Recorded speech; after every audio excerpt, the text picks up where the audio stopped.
Unit 5 issues in education के इस त्वरित सारांश में आपका स्वागत है। देखिए, ये सामग्री भारतीय शिक्षा के इतिहास, हमारी नीतियों और बड़े सुधारों का एकदम हाई लेवल और बेहतरीन परिचय है। और यकीन मानिए, आपको इसे सिर्फ रटना नहीं है, बल्कि क्रिटिकल एनालिसिस के साथ गहराई से ये समझना है कि आखिर ये नीतियाँ बनी क्यों और इनका हमारे समाज पर क्या असर पड़ा। तो चलिए, बिना देर किए सीधे इस यूनिट के 3 मुख्य टेकअवेज पर आते हैं। पहला, ऐतिहासिक और नीतिगत ढांचा। कभी आपने सोचा है कि हमारी शिक्षा व्यवस्था ब्रिटिश प्रभाव से निकलकर आज के भारतीयकरण तक कैसे पहुंची? इसमें हम 1968 और 1986 के बुनियादी ढांचे से लेकर बिल्कुल लेटेस्ट 2020 की राष्ट्रीय शिक्षा नीति तक का पूरा सफर कवर करेंगे। दूसरा, प्रमुख आयोग और प्रशासनिक निकाय। भाई, नीतियां तो कागज पर बन गई, पर उन्हें जमीन पर उतारता कौन है? यहाँ हम शिक्षा मंत्रालय यानी एमओई, यूजीसी और एनसीईआरटी जैसी टॉप संस्थाओं के असली काम को समझेंगे, जो पूरे देश में दिशा निर्देश और सिलेबस का जिम्मा संभालती हैं। अंत में, समकालीन चुनौतियां और सुधार। आज के दौर की चुनौतियां बिल्कुल अलग हैं।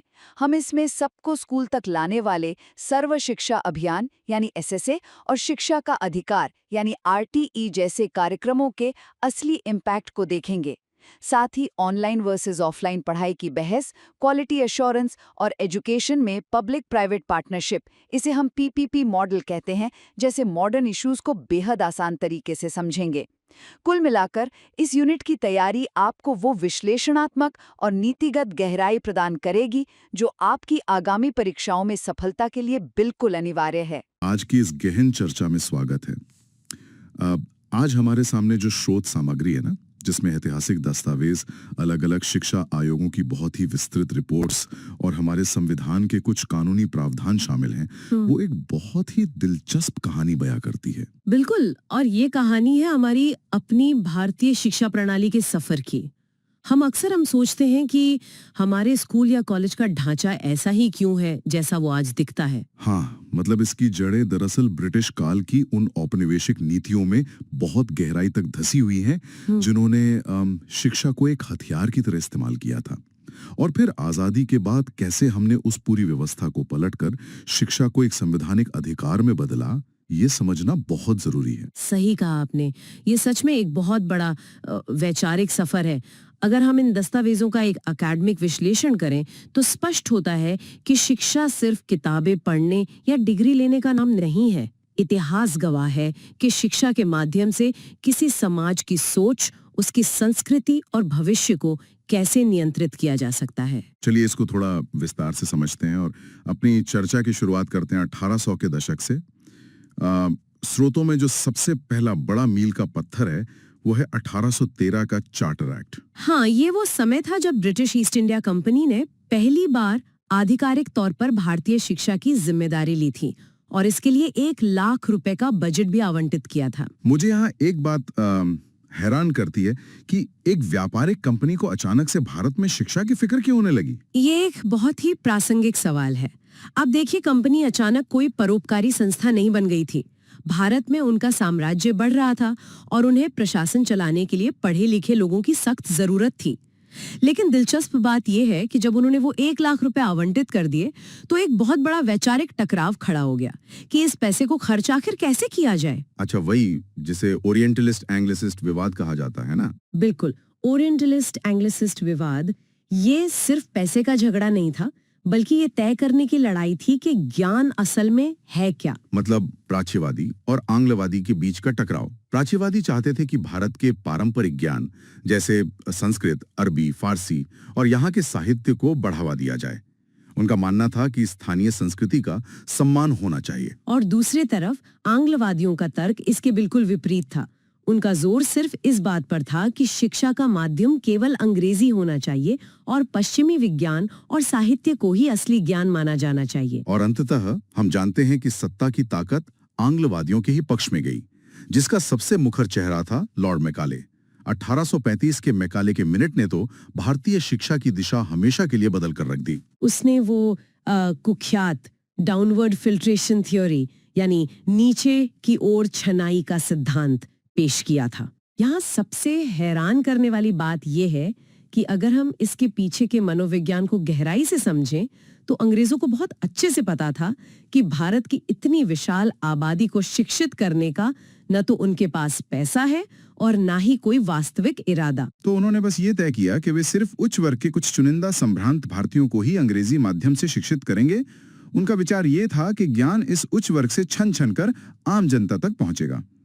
लेकिन क्या सच में उनका उद्देश्य ज्ञान को आम जनता तक पहुंचाना था? बिल्कुल नहीं। मैकाले के खुद के शब्दों का अगर हम विश्लेषण करें तो असली मकसद प्रशासन चलाने के लिए सिर्फ सस्ते क्लर्क तैयार करना था। मैकाले स्पष्ट रूप से एक ऐसा वर्ग बनाना चाहता था जो रंग और खून में तो भारतीय हो, लेकिन स्वाद, विचारों, नैतिकता और बुद्धि में अंग्रेज हो। बाप रे, ये तो एक बहुत ही गहरी मनोवैज्ञानिक चाल थी। हाँ, वे शासकों और करोड़ों भारतीय प्रजा के बीच एक बफर तैयार कर रहे थे। एक ऐसा भारतीय वर्ग जो अपनी ही संस्कृति से कट चुका हो और ब्रिटिश शासन को हमेशा श्रेष्ठ मानता हो। ये तो वैचारिक उपनिवेशवाद की चरम सीमा थी। लेकिन फिर 1854 में एक बड़ा नीतिगत बदलाव आता है जिसे वोट्स डिस्पैच कहा जाता है। इतिहासकार तो इसे अंग्रेजी शिक्षा का मैग्ना कार्टा भी कहते हैं।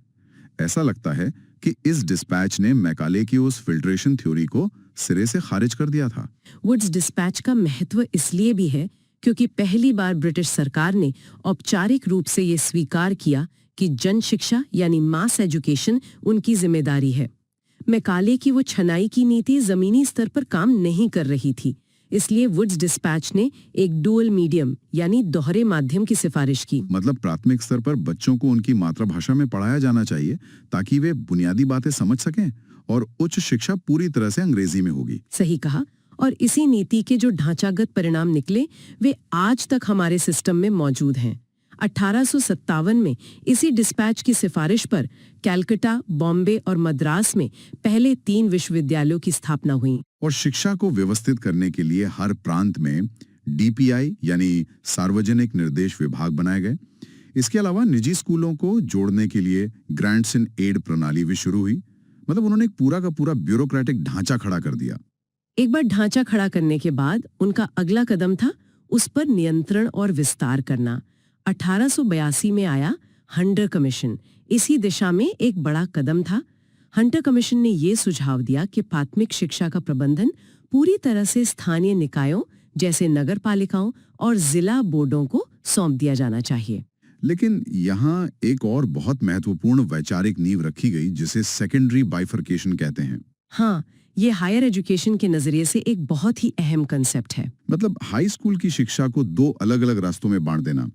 एक ए कोर्स जो पूरी तरह साहित्यिक था और उन छात्रों के लिए था जिन्हें आगे यूनिवर्सिटी जाना था, और दूसरा बी कोर्स जो व्यावसायिक था ताकि छात्र सीधे काम या वर्कफोर्स में जा सकें। यह देखकर सच में हैरानी होती है कि अकादमिक बनाम व्यावसायिक शिक्षा की जो बहस आज हम आधुनिक शिक्षा नीतियों में करते हैं उसकी जड़ें 1880 के दशक में ही बो दी गई थी।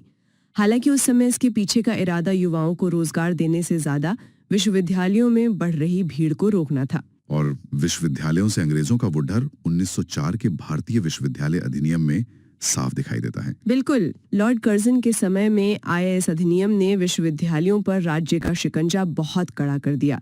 कर्जन को लगता था कि ये विश्वविद्यालय ज्ञान कम दे रहे हैं और राजनीतिक क्रांतिकारियों को ज्यादा पैदा कर रहे हैं। तो शिक्षा को राष्ट्रवाद कुचलने के एक औजार के रूप में इस्तेमाल किया जा रहा था। खैर, ये तो 19वीं सदी और 20वीं सदी की शुरुआत का मंजर था। अब अगर हम 1917 से 1944 के दौर की ओर चलें, तो यहाँ संरचनात्मक सुधारों के साथ साथ एक गहरा राष्ट्रवादी प्रतिरोध भी देखने को मिलता है। हाँ, जैसे 1917 के सैडलर कमीशन ने पहली बार 12 साल के स्कूल कोर्स का प्रस्ताव रखा था। ये आज के 10+2+3 सिस्टम का एक प्रारंभिक रूप था। सैडलर कमीशन ने स्कूली शिक्षा और विश्वविद्यालय के बीच एक पुल बनाने की बहुत अच्छी कोशिश की थी। लेकिन ढांचा कागजों पर कितना भी अच्छा हो, अगर जमीनी हकीकत खराब हो तो कोई फायदा नहीं। बिल्कुल सही कहा। और यही बात 1929 की हार्टॉग समिति की रिपोर्ट ने उजागर की। ये रिपोर्ट शिक्षा प्रणाली का एक बहुत बड़ा पर्दाफाश थी। समिति ने पाया कि कागजों पर तो स्कूलों की संख्या बढ़ रही है, लेकिन असल में अपव्यय और ठहराव की समस्या पूरी शिक्षा प्रणाली को खोखला कर रही है। यहाँ पर बात सच में बहुत दिलचस्प हो जाती है। ये दोनों शब्द अपव्यय यानी वेस्टेज और ठहराव यानी स्टैग्नेशन बहुत अहम है। अपव्यय का मतलब था कि बच्चे प्राथमिक शिक्षा पूरी किए बिना ही स्कूल छोड़ देते थे और ठहराव का मतलब था कि बच्चे एक ही क्लास में कई सालों तक फेल होकर अटके रहते थे। लेकिन सवाल यह है कि ऐसा हो क्यों रहा था? इसके पीछे बहुत गहरे सामाजिक और आर्थिक कारण थे। अत्यधिक गरीबी के कारण बच्चे खेतों या मजदूरी में लग जाते थे। इसके अलावा जो पाठ्यक्रम पढ़ाया जा रहा था वो उनके वास्तविक जीवन से बिल्कुल कटा हुआ था। जब किसी गरीब किसान के बच्चे को ऐसी शिक्षा दी जाए जिसका उसके दैनिक जीवन या संस्कृति से कोई लेना देना ही ना हो, तो वो स्कूल छोड़ ही देगा। ये सिर्फ छात्रों के फेल होने की बात नहीं थी, ये पूरी व्यवस्था का फेल होना था। और शायद इसी खोखली व्यवस्था के जवाब में भारत के अपने राष्ट्रवादी नेताओं ने शिक्षा के नए मॉडल गढ़ने शुरू किए। बिल्कुल। 1937 के वर्धा शिक्षा योजना, जिसे महात्मा गांधी ने प्रस्तावित किया था, इसका सबसे बड़ा उदाहरण है। जाकिर हुसैन समिति द्वारा तैयार की गई ये नई तालीम सिर्फ एक सिलेबस नहीं थी, बल्कि शिक्षा को देखने के नजरिए में एक पूर्ण बदलाव था, एक पैराडाइम शिफ्ट। गांधी जी के इस नई तालीम का सबसे क्रांतिकारी विचार था हस्तशिल्प केंद्रित शिक्षा। वे चाहते थे कि कताई, बुनाई या कृषि जैसे उत्पादक काम शिक्षा के बिल्कुल केंद्र में हों। और इसके पीछे एक बहुत गहरा मनोवैज्ञानिक और सामाजिक उद्देश्य छिपा था। भारतीय समाज में सदियों से शारीरिक श्रम को बौद्धिक काम से नीचा माना जाता था। गांधी जी शारीरिक श्रम और बौद्धिक विकास को जोड़कर उस जातिवादी मानसिकता को तोड़ना चाहते थे। वे समाज में श्रम की गरिमा स्थापित करना चाहते थे। ये अंग्रेजों की क्लर्क बनाने वाली शिक्षा का एक सीधा और करारा जवाब था। हालांकि आजादी से ठीक पहले 1944 में सार्जेंट रिपोर्ट आई, जिसने 40 वर्षों के भीतर भारत के शिक्षा स्तर को इंग्लैंड के बराबर ले जाने का एक महत्वाकांक्षी लक्ष्य रखा। हाँ, और इसमें पहली बार 3 से 6 वर्ष के बच्चों के लिए प्री प्राइमरी शिक्षा की बात भी की गई थी। लेकिन 1947 में जब भारत आजाद हुआ तो जमीनी हकीकत इन सुनहरे सपनों से बहुत अलग थी।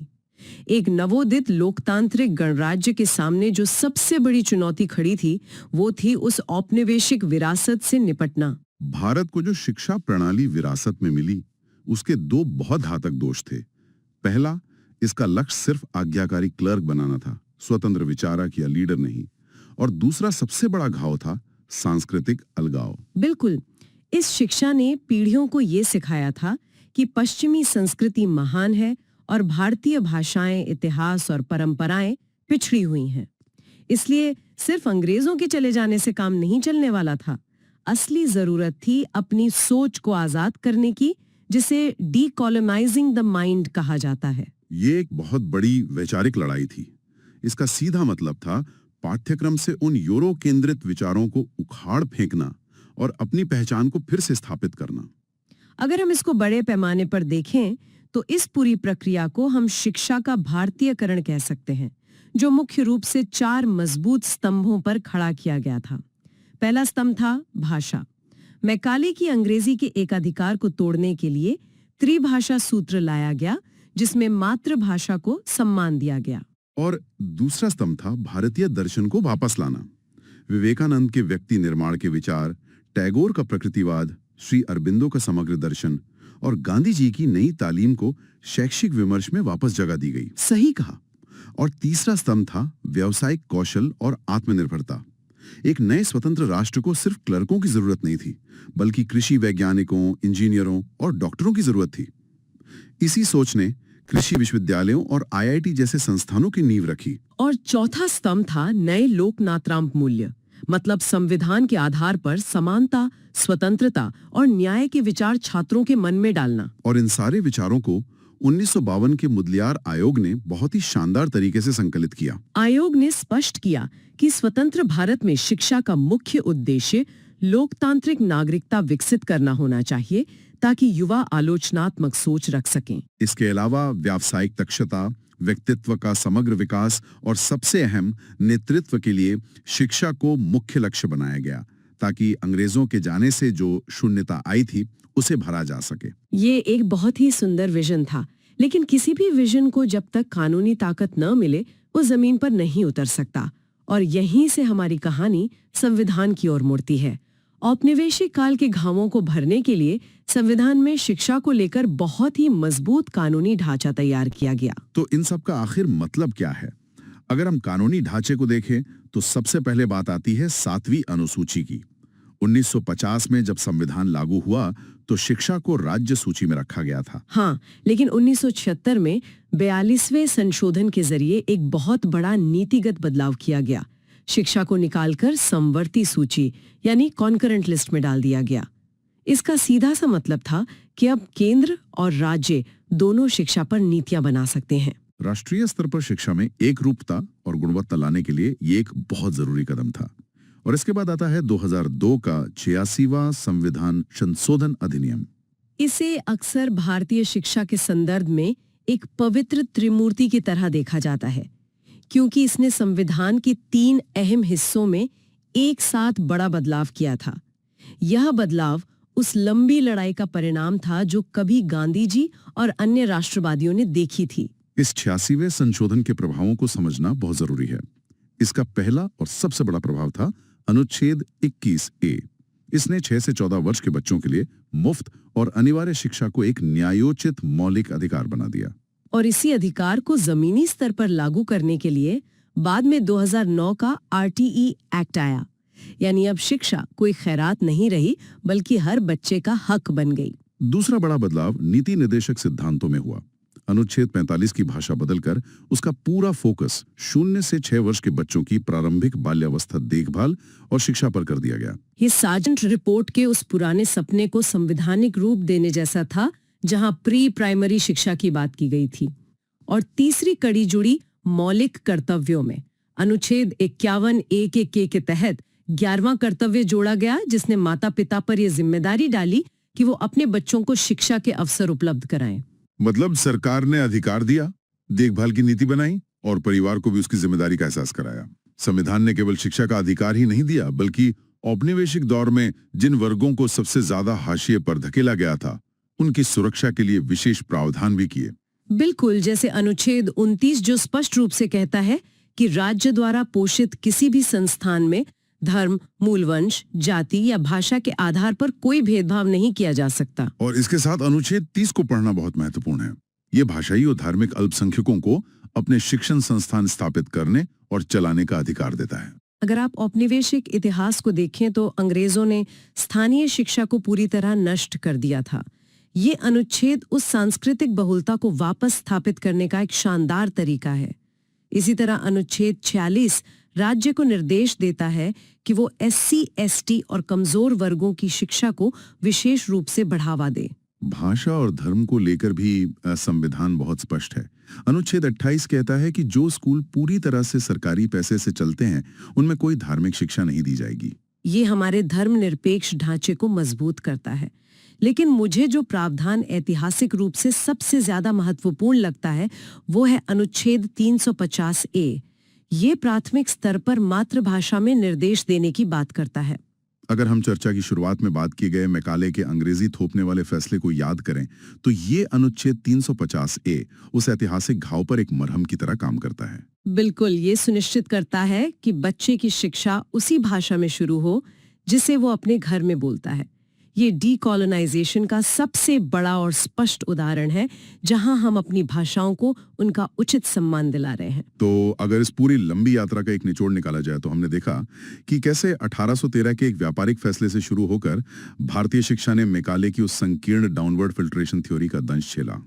एक ऐसी व्यवस्था जिसका लक्ष्य सिर्फ राजभक्त क्लर्क पैदा करना था। और कैसे आजादी के संघर्ष और उसके बाद के हमारे संवैधानिक प्रयासों ने इस पूरी व्यवस्था को पलट दिया। वफादार क्लर्क पैदा करने वाली मशीन को यूनिवर्सल एजुकेशन और जिम्मेदार नागरिक बनाने वाली व्यवस्था में बदल दिया गया। ये सच में एक अविश्वसनीय सफर रहा है। लेकिन इस पूरी ऐतिहासिक और वैचारिक यात्रा को समझने के बाद इससे एक बहुत महत्वपूर्ण सवाल उठता है।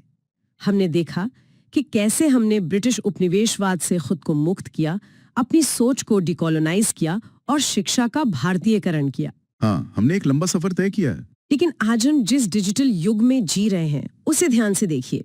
आज सीखने के तरीके, हमारा सिलेबस, जानकारी खोजने का ढंग और यहाँ तक कि हमारे सोचने की प्रक्रिया भी बहुत हद तक विदेशी टेक्नोलॉजी कंपनियों, उनके एल्गोरिदम और AI पर निर्भर होती जा रही है। यह एक बहुत ही गंभीर बिंदु है। सोचने वाली बात यह है कि क्या हम अनजाने में एक नए तरह के डिजिटल उपनिवेशवाद का शिकार तो नहीं हो रहे हैं, क्या आज की ये वैश्विक टेक कंपनियां हमारे विचारों को ठीक उसी तरह से नियंत्रित तो नहीं कर रही हैं जैसे कभी मैकाले की शिक्षा नीति ने किया था? क्या ये प्लेटफॉर्म एक नया संभ्रांत वर्ग तैयार कर रहे हैं जो अपनी जमीनी हकीकत से कट चुका है? और अंततः क्या हमारे वर्तमान संवैधानिक प्रावधान इस नए तकनीकी वर्चस्व से हमारे भारतीय मूल्यों और हमारी वैचारिक आजादी को बचा पाने में सक्षम है? ये सच में एक ऐसा विचार है जो गहराई से सोचने पर मजबूर कर देता है। मैकाले का दौर तो बीत गया, लेकिन शायद नियंत्रण के तरीके सिर्फ अपना रूप बदल रहे हैं। ये पूरी चर्चा इस बात का सबूत है कि शिक्षा का इतिहास सिर्फ अतीत की बात नहीं है, ये हमारे वर्तमान और भविष्य को हर दिन आकार दे रहा है। ऐतिहासिक संघर्षों के सफर को समझना आज की व्यवस्था को बेहतर नजरिए से देखने में बहुत मदद करता है। इस गहरे विचार के साथ आज की इस गहन चर्चा को यहीं विराम देते हैं। ज्ञान के नए पहलुओं को खंगालने का ये सिलसिला आगे भी जारी रहेगा। सुनते रहिए और हमेशा नए सवाल पूछते रहिए। 1948 में जब भारत आजाद हुआ तो एक बहुत बड़ा और गंभीर सवाल खड़ा था। अंग्रेज जा चुके थे, लेकिन एक नए नवेले देश को चलाने के लिए लीडर्स, वैज्ञानिक, प्रशासक और शिक्षक कहां से आएंगे? और यही वो समय था जब यहीं से शुरुआत होती है भारत के एजुकेशन सिस्टम को एक नया आकार देने की। तो आज के इस गहरी चर्चा का मुख्य विषय भी यही है, भारत के राष्ट्रीय शिक्षा आयोगों और समितियों का आलोचनात्मक विश्लेषण, खास तौर पर उन उम्मीदवारों के लिए जो यूजीसी नेट, जेआरएफ या असिस्टेंट प्रोफेसर जैसी उच्च शिक्षा परीक्षाओं की तैयारी कर रहे हैं। उनके लिए ये विषय बहुत अहम है। बिल्कुल। और आज की चर्चा के जो स्रोत हैं वो मुख्य रूप से यूनिट 5 इश्यूज इन एजुकेशन के हाई यील्ड नोट्स और स्लाइड्स पर आधारित हैं। हमारा मिशन आज यही है कि सुनने वालों के लिए इस जटिल विषय को थोड़ा आसान बनाया जाए, ताकि 1948 की आजादी से लेकर 2009 की नॉलेज सोसाइटी तक के सफर का एक क्रोनोलॉजिकल या क्रमबद्ध ज्ञान हो सके। मतलब रटने से बचकर कीवर्ड्स और कॉन्सेप्ट्स को गहराई से समझना है, क्योंकि अगर हम इस क्रोनोलॉजी को समझ लें तो परीक्षा में असर्शन रीजन वाले जो ट्रिकी सवाल आते हैं वो कभी गलत नहीं होंगे। एकदम सही कहा। और इस लंबी यात्रा को समझने का सबसे बेहतरीन तरीका यह है कि हम इसे अलग अलग टुकड़ों की बजाय एक निरंतर विकास की प्रक्रिया के रूप में देखें। भारत की शिक्षा प्रणाली मुख्य रूप से 3 बड़े दौर से गुजरी है। पहला था आजादी के तुरंत बाद का समय, यानी 1948 का फाउंडेशन या नींव रखने का दौर। दूसरा था 1964 का सिस्टम रिफॉर्म का दौर, जहां पूरे ढांचे को एक नया रूप दिया गया। और तीसरा दौर, और अंत में आता है 2009 के आसपास का नॉलेज सोसाइटी का दौर, जहां फोकस 21वीं सदी की वैश्विक चुनौतियों और टेक्नोलॉजिकल एडवांसमेंट पर शिफ्ट हो गया। अगर इस ऐतिहासिक संदर्भ को समझकर आगे बढ़ा जाए तो सारे कीवर्ड्स अपने आप याद हो जाएंगे। तो चलिए उस पहले दौर से शुरुआत करते हैं जिसे भारतीय शिक्षा की नींव कहा जा सकता है। सबसे पहले 1948-49 का राधाकृष्णन आयोग आता है। डॉक्टर एस राधाकृष्णन की अध्यक्षता में बने इस पहले आयोग ने अपना पूरा ध्यान उच्च शिक्षा यानी हायर एजुकेशन पर केंद्रित किया। लेकिन सोचने वाली बात यह है कि एक ऐसा देश जहां उस वक्त साक्षरता दर बहुत कम थी, वहां स्कूली शिक्षा को छोड़कर सीधे विश्वविद्यालयों पर फोकस क्यों किया गया? देखिए, ये एक बहुत ही रणनीतिक फैसला था। एक नव स्वतंत्र राष्ट्र को सबसे पहले ऐसे बुद्धिजीवी वर्ग और कुशल नेतृत्व की जरूरत थी जो देश की संस्थाओं को, उद्योगों को और न्यायपालिका को संभाल सके। ये काम सिर्फ उच्च शिक्षा के माध्यम से ही हो सकता था। इसी जरूरत को पूरा करने के लिए राधाकृष्णन आयोग ने यूनिवर्सिटी ग्रांट्स कमीशन यानी यूजीसी की स्थापना का प्रस्ताव रखा, जो कि एग्जाम्स के लिए एक बहुत बड़ा पॉइंट है। बिल्कुल। उनका विजन था कि विश्वविद्यालयों के लिए एक ऐसी सेंट्रल बॉडी हो जो फंडिंग और स्टैंडर्ड्स को रेगुलेट कर सके। हालांकि यूजीसी को वैधानिका या स्टैट्यूटरी दर्जा कुछ साल बाद 1956 में जाकर मिला। और इसी आयोग में एक और कॉन्सेप्ट सामने आता है, ग्रामीण विश्वविद्यालय या रूरल यूनिवर्सिटीज का। पहली नजर में ये थोड़ा अलग लगता है क्योंकि उस समय यूनिवर्सिटीज का मतलब बड़े शहरों के एलीट संस्थान हुआ करते थे। ये रूरल यूनिवर्सिटीज का मॉडल आखिर क्या था? ये असल में महात्मा गांधी के ग्राम स्वराज के दर्शन और डेनमार्क के डेनिश फोक हाई स्कूल्स के मॉडल का एक दिलचस्प मिश्रण था। भारत की आत्मा गांवों में बसती थी, इसलिए सिर्फ ऑक्सफोर्ड या कैम्ब्रिज के मॉडल को यहां थोपना काम नहीं आता। डेनिश मॉडल में शिक्षा को सीधे स्थानीय समुदाय की जरूरतों, कृषि और एडल्ट एजुकेशन से जोड़ा जाता था। मतलब शिक्षा को सीधे जमीन से जोड़ना। हाँ, राधाकृष्णन आयोग चाहता था कि ग्रामीण क्षेत्रों में ऐसे विश्वविद्यालय बने जो सिर्फ किताबी ज्ञान ना दें बल्कि ग्रामीण जीवन का उत्थान करें। इसके शुरुआती वैचारिक बीज हमें जामिया मिल्लिया इस्लामिया और बनारस हिंदू विश्वविद्यालय के कुछ शुरुआती ग्रामीण और सामुदायिक आउटरीच मॉडल्स में दिखाई देते हैं। ये एक बहुत ही प्रैक्टिकल अप्रोच थी और अकादमिक स्तर पर भी उन्होंने काफी सख्त मानक तय किए, जैसे एक साल में कम से कम 180 वर्किंग डेज यानी कार्य दिवस अनिवार्य करना और अंडर ग्रेजुएट डिग्री को 3 साल का बनाना। इसके अलावा भारतीय दर्शन को शामिल करना और शिक्षकों के कल्याण की बात को भी पहली बार गंभीरता से उठाया गया। सही बात है, लेकिन जब उच्च शिक्षा का ढांचा तैयार होने लगा तो ये बात भी सामने आई होगी कि यूनिवर्सिटी में जो छात्र आ रहे हैं उनका बेस यानी स्कूली शिक्षा भी तो मजबूत होनी चाहिए, और इसी जरूरत ने जन्म दिया 1952-53 के मुदालियर आयोग को। Doctor A.L. मुदालियर की अध्यक्षता वाले इस आयोग ने अपना पूरा फोकस माध्यमिक शिक्षा यानी सेकेंडरी स्कूल्स पर लगाया। जी, उन्होंने देखा कि उस समय के जो हाई स्कूल थे वो सिर्फ कॉलेज जाने के लिए एक संकरा रास्ता या वेटिंग रूम बनकर रह गए थे। अगर कोई छात्र आगे कॉलेज नहीं जाना चाहता तो स्कूल उसे किसी नौकरी के लिए तैयार नहीं कर रहा था। और इस समस्या को सुलझाने के लिए मुदालियर आयोग ने बहुउद्देशीय विद्यालय यानी मल्टीपर्पज स्कूल्स का कॉन्सेप्ट पेश किया। ये एजुकेशन एग्जाम्स के लिए एक बहुत बड़ा कीवर्ड है। इन स्कूलों में जनरल एकेडमिक्स के साथ साथ एग्रीकल्चर, कॉमर्स और टेक्निकल स्किल्स के लिए अलग अलग स्ट्रीम्स बनाई गई। असर्शन होता है कि मुदालियर आयोग ने बहुउद्देशीय विद्यालय शुरू किए और रीजन होता है कि वो माध्यमिक शिक्षा को अपने आप में एक पूर्ण और रोजगार उन्मुख स्तर बनाना चाहते थे।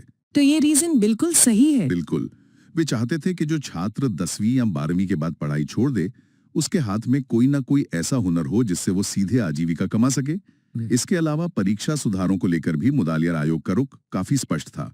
उन्होंने लंबे निबंध वाले सवालों और रटने वाली विद्या का कड़ा विरोध किया। इसके बजाय ऑब्जेक्टिव टाइप टेस्ट और इंटरनल असेसमेंट को लागू करने की बात कही। हाँ, और चूंकि अब स्कूलों में अलग अलग स्ट्रीम्स आ गई थी तो छात्रों को ये चुनने में मदद करने के लिए वोकेशनल गाइडेंस ब्यूरो स्थापित करने की भी सिफारिश की गई। और एक बात और है, जिस त्रिभाषा सूत्र या 3 लैंग्वेज फॉर्मूला पे हम आज भी चर्चा करते हैं, उसकी शुरुआती वैचारिक नींव भी इसी मुदालियर आयोग ने रखी थी। लेकिन मुदालियर आयोग के बाद ये महसूस किया गया कि शिक्षा को टुकड़ों में देखने से, यानी उच्च शिक्षा अलग और माध्यमिक शिक्षा अलग, हाँ, ऐसे पूरा सिस्टम एक दिशा में नहीं चल पा रहा है। और यही एंट्री होती है हमारे इतिहास के सबसे प्रभावशाली शिक्षा आयोग की, कोठारी आयोग, जो 1964 से 66 के बीच आया। इस आयोग की रिपोर्ट की शुरुआत उस मशहूर वाक्य से होती है कि भारत के भाग्य का निर्माण अब उसकी कक्षाओं में हो रहा है। The destiny of India is now being shaped in her classrooms. बिल्कुल, ये कोई साधारण स्टेटमेंट नहीं है। ये बताता है कि पहली बार शिक्षा को राष्ट्र निर्माण के सबसे शक्तिशाली औजार के रूप में देखा जा रहा था। ये आयोग इसलिए इतना खास है क्योंकि ये पहला ऐसा प्रयास था जिसने शिक्षा को प्राइमरी से लेकर हायर एजुकेशन तक एक संपूर्ण इकाई के रूप में देखा। कोठारी आयोग ने सबसे पहले 10+2+3 का एक यूनिफॉर्म स्ट्रक्चर पूरे देश के लिए प्रस्तावित किया, क्योंकि इससे पहले अलग अलग राज्यों में अलग अलग व्यवस्थाएं थी जिससे राष्ट्रीय स्तर पर समानता नहीं आ पा रही थी। सही कहा, लेकिन कोठारी आयोग की जिस सिफारिश ने सबसे ज्यादा सुर्खियां बटोरी वो थी कॉमन स्कूल सिस्टम या CSS। अगर हम उस दौर के सामाजिक ताने बाने को समझें तो भारत में जाति और वर्ग का भेदभाव बहुत गहरा था। ऐसे में नेबरहुड स्कूल का कॉन्सेप्ट लाना, जहां एक अमीर जमींदार का बच्चा और एक गरीब किसान का बच्चा एक ही बेंच पर बैठकर पढ़ें, ये वैचारिक स्तर पर एक बहुत बड़ी क्रांति थी। क्रांति तो थी, लेकिन इसका क्रियान्वयन उतना ही मुश्किल भी था। हालांकि ये सामाजिक समानता लाने के लिए एक बेहद जरूरी कदम था। इसी आयोग ने त्रिभाषा सूत्र को उसका अंतिम और व्यवहारिक रूप दिया। कोई आधुनिक भारतीय भाषा या अंग्रेजी शामिल की गई। इसका मुख्य उद्देश्य राष्ट्रीय एकता और भाषाई विविधता के बीच संतुलन बनाना था। और जाहिर है, जब इतने बड़े स्तर पर बदलाव करने हो तो पैसा भी चाहिए। कोठारी आयोग ने ही ये ऐतिहासिक सिफारिश की थी कि देश की GDP का कम से कम 6% हिस्सा शिक्षा पर खर्च होना चाहिए। ये पहली बार था जब शिक्षा को सिर्फ एक खर्च न मानकर देश के भविष्य के लिए सबसे बड़ा इन्वेस्टमेंट माना गया। साथ ही बच्चों में श्रम की गरिमा यानी डिग्निटी ऑफ लेबर विकसित करने के लिए उन्होंने SUPW या कंपल्सरी वर्क एक्सपीरियंस को जोड़ने की बात भी कही। कोठारी आयोग ने एक बहुत व्यापक ढांचा दे दिया था, लेकिन जब हम 60 के दशक के अंत और 70 के दशक में आते हैं तो शिक्षा के कुछ विशिष्ट और उपेक्षित क्षेत्रों पर अलग से समितियां बनाई गईं। इसे थीमैटिक शिफ्ट्स कहा जा सकता है। इसमें सबसे प्रमुख मुद्दा था महिला शिक्षा का। ये दो समितियां बहुत महत्वपूर्ण हैं और इनके बीच का वैचारिक अंतर समझना तैयारी करने वालों के लिए बहुत जरूरी है। पहली है 1958-59 की दुर्गाबाई देशमुख समिति और दूसरी है 1962 की हंसा मेहता समिति। दुर्गाबाई देशमुख समिति आजादी के बाद महिला शिक्षा पर बनी पहली बड़ी समिति थी। इन्होंने महिलाओं की शिक्षा के लिए समान फंडिंग की मांग तो की, लेकिन इनका नजरिया थोड़ा व्यवहारिक या कहें तो समझौतावादी था। वो कैसे? इन्होंने कहा कि प्राइमरी स्तर पर तो सह शिक्षा यानी लड़के लड़कियों को साथ पढ़ाया जाए, लेकिन अगर माता पिता हिचकिचा रहे हैं तो सेकेंडरी लेवल पर लड़कियों के लिए अलग स्कूल भी खोले जा सकते हैं। हाँ, क्योंकि देशमुख समिति का मुख्य लक्ष्य किसी भी तरह लड़कियों को स्कूल तक लाना था। लेकिन जब 4 साल बाद हंसा मेहता समिति आई तो उन्होंने इस मुद्दे को एक बिल्कुल नए चश्मे से देखा। उनकी समिति का नाम ही था लड़के और लड़कियों के पाठ्यक्रम में भेदभाव पर समिति। और हंसा मेहता ने देशमुख समिति से एक कदम आगे बढ़कर स्पष्ट कर दिया कि लड़के और लड़कियों के बौद्धिक स्तर में कोई अंतर नहीं होता, इसलिए उनके पाठ्यक्रम में भी कोई भेदभाव या डिफरेंशिएशन नहीं होना चाहिए। ये एक बहुत बड़ा वैचारिक प्रहार था उस औपनिवेशिक और रूढ़िवादी सोच पर, जहां माना जाता था कि लड़कियों को सिर्फ होम साइंस या सिलाई कढ़ाई ही पढ़ाई जानी चाहिए। हंसा मेहता समिति ने इस स्टीरियोटाइप को पूरी तरह से खारिज कर दिया। उनका तर्क था कि शिक्षा जेंडर के आधार पर नहीं बल्कि व्यक्ति की क्षमता के आधार पर होनी चाहिए। ये एक बहुत ही प्रोग्रेसिव सोच थी और इसी तरह के लक्षित सुधार हमें 1970s के दशक में पाठ्यक्रम और वोकेशनल क्षेत्र में भी देखने को मिलते हैं। 1977 की ईश्वर भाई पटेल समिति को ही लें, इन्होंने SUPW यानी सोशली यूजफुल प्रोडक्टिव वर्क का कॉन्सेप्ट दिया। ये सिर्फ कागजी बात नहीं थी, इसका अर्थ था कि छात्रों को ऐसे काम सिखाए जाएं जो समाज के काम आए, जैसे खेती, बुनाई या साफ सफाई के अभियान। ये कहीं ना कहीं गांधी जी की नई तालीम से प्रेरित था, जहां दिमाग और हाथ दोनों के इस्तेमाल पर जोर दिया जाता था। और इसके ठीक एक साल बाद 1978 में मैल्कम आदिशेषैया समिति आई। मुदालियर ने मल्टीपर्पज स्कूल की बात की थी, लेकिन आदिशेषैया समिति ने विशेष रूप से 11वीं और 12वीं यानी +2 स्तर का बहुत बारीकी से विश्लेषण किया। उन्होंने सुझाव दिया कि इस +2 स्टेज को 2 स्पष्ट हिस्सों में बांट दिया जाए। पहला जनरल स्ट्रीम, जो उन छात्रों के लिए हो जिन्हें यूनिवर्सिटी जाना है, और दूसरा वोकेशनलाइज्ड स्ट्रीम, उन छात्रों के लिए जिन्हें स्कूल खत्म करते ही तुरंत रोजगार में जाना है। ये उस दौर की बेरोजगारी की समस्या को हल करने का एक बहुत ही प्रैक्टिकल प्रयास था। अब अगर चर्चा को 1990 के दशक और उसके आगे ले जाया जाए तो परीक्षाओं के दृष्टिकोण से एक बहुत बड़ा ट्रैप या उलझन वाला क्षेत्र आता है। शिक्षा के क्षेत्र में यशपाल नाम की 2 बहुत ही महत्वपूर्ण लेकिन बिल्कुल अलग समितियां रही हैं। उम्मीदवार अक्सर इन दोनों को आपस में मिला देते हैं। हाँ, और ये एक ऐसा एरिया है जहां नंबर कटने के चांस सबसे ज्यादा होते हैं। पहली यशपाल समिति 1992-93 में आई थी और इसका पूरा फोकस स्कूल लेवल पर था। इनकी मशहूर रिपोर्ट का शीर्षक था लर्निंग विदाउट बर्डन, यानी शिक्षा बिना बोझ के। इन्होंने बच्चों के कंधों पर लदे भारी स्कूल बैग्स, रटने की प्रवृत्ति और प्राइमरी कक्षाओं में भारी भरकम होमवर्क का कड़ा विरोध किया। इनका मकसद था कि टेक्स्ट बुक्स को इंटरैक्टिव बनाया जाए।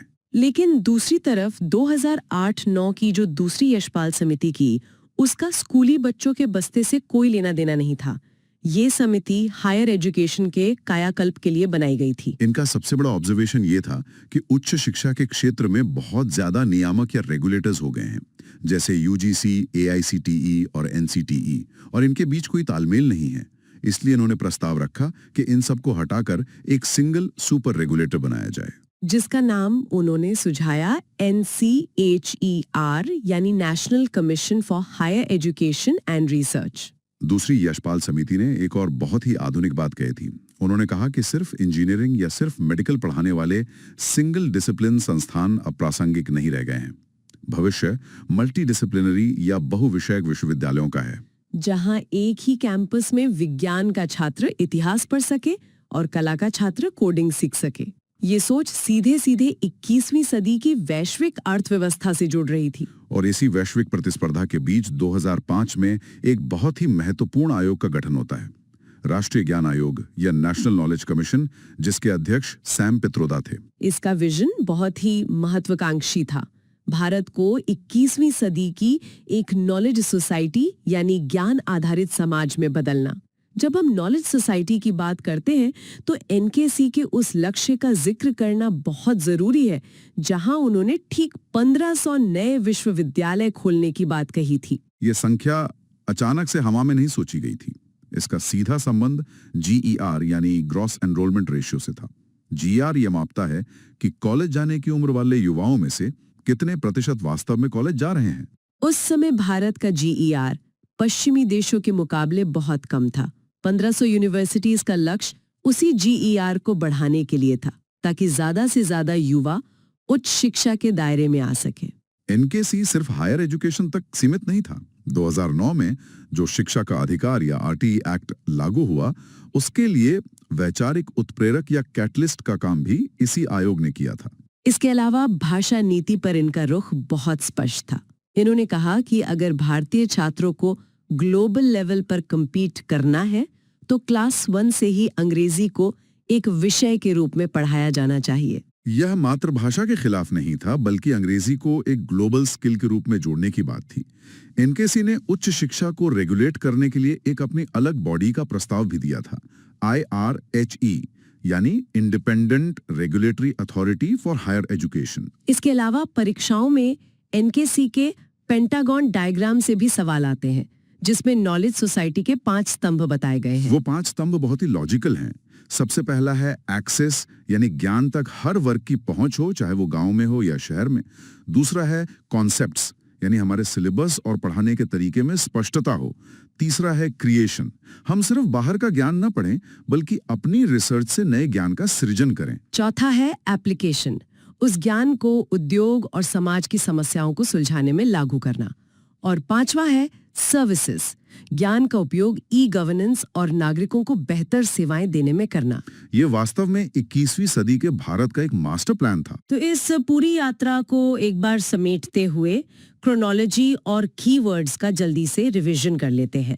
1948 का राधाकृष्णन आयोग याद रखना है, रूरल यूनिवर्सिटीज और UGC की नींव के लिए। 1952 का मुदालियर आयोग जुड़ा है मल्टीपर्पज स्कूल्स और सेकेंडरी एजुकेशन को एक जॉब रेडी स्तर बनाने से। फिर 1964 का कोठारी आयोग आता है, संपूर्ण शिक्षा प्रणाली 10+2+3 कॉमन स्कूल सिस्टम और 6% GDP के साथ। और परीक्षाओं के लिए जो ट्रैप्स हैं उन्हें दिमाग में बिल्कुल क्लियर रखना है।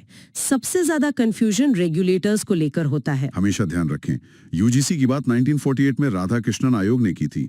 IRHE का प्रस्ताव 2005 में सैम पित्रोदा के नेशनल नॉलेज कमीशन ने दिया था, और NCHER या सुपर रेगुलेटर की सिफारिश 2008-9 की दूसरी यशपाल समिति ने की थी। इन तीनों को आपस में मिक्स नहीं करना है। साथ ही हंसा मेहता और दुर्गाबाई देशमुख के बीच के वैचारिक अंतर को भी ध्यान में रखना है।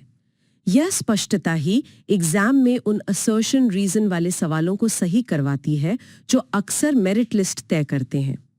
हमने देखा कि कैसे 1948 से लेकर 2009 तक हर आयोग ने अपने समय की चुनौतियों के हिसाब से शिक्षा को नया रूप दिया, चाहे वो राष्ट्र निर्माण हो, रोजगार हो या ग्लोबल नॉलेज इकोनॉमी। लेकिन इस पूरी चर्चा के बाद एक बहुत ही प्रासंगिक सवाल सामने खड़ा होता है। कोठारी आयोग ने 1960s के दशक में कहा था कि भारत का भाग्य उसकी कक्षाओं में आकार ले रहा है। लेकिन आज जब हम आर्टिफिशियल इंटेलिजेंस और डिजिटल क्रांति के युग में हैं, ज्ञान सिर्फ किताबों या 4 दीवारों के बीच कैद नहीं है। आज का नॉलेज सोसाइटी 2009 के विजन से भी कहीं आगे निकल चुका है। बिल्कुल। तो क्या हमारी आज की पारंपरिक कक्षाएं सच में उस तेजी से बदलते भविष्य को आकार दे पा रही हैं? या फिर अब समय आ गया है कि इन सभी पुराने मॉडल से आगे बढ़कर एक ऐसे नए और क्रांतिकारी शिक्षा आयोग के बारे में सोचा जाए जो AI और इंसान के बीच के इस नए रिश्ते को शिक्षा के केंद्र में रख सके? ये एक ऐसा विचार है जिस पर सबको गहराई से सोचना चाहिए। ये वाकई में इस सदी का सबसे महत्वपूर्ण और सोचने पर मजबूर करने वाला विषय है। इसी विचार के साथ आज की इस गहरी और विश्लेषणात्मक चर्चा को यहीं समाप्त करते हैं। नमस्कार। और आज के इस नए गहन विश्लेषण में सभी का बहुत बहुत स्वागत है। नमस्कार। आज हमारे सामने स्टडी मटेरियल और नोट्स का जो स्टैक रखा है ना, वो सच में बहुत ही शानदार है। हाँ, काफी डिटेल में है सब। बिल्कुल, और खासकर उन सभी कैंडिडेट्स के लिए जो उच्च शिक्षा की तैयारी कर रहे हैं, जैसे यूजीसी नेट हो गया, जेआरएफ या यूपीएचईएससी असिस्टेंट प्रोफेसर के एग्जाम्स। एकदम सही, और ये टॉपिक बहुत क्रिटिकल भी है उनके लिए। हाँ, तो आज का हमारा मिशन भारत की राष्ट्रीय शिक्षा नीतियों यानी नेशनल एजुकेशन पॉलिसीज के विकास को डिकोड करना है।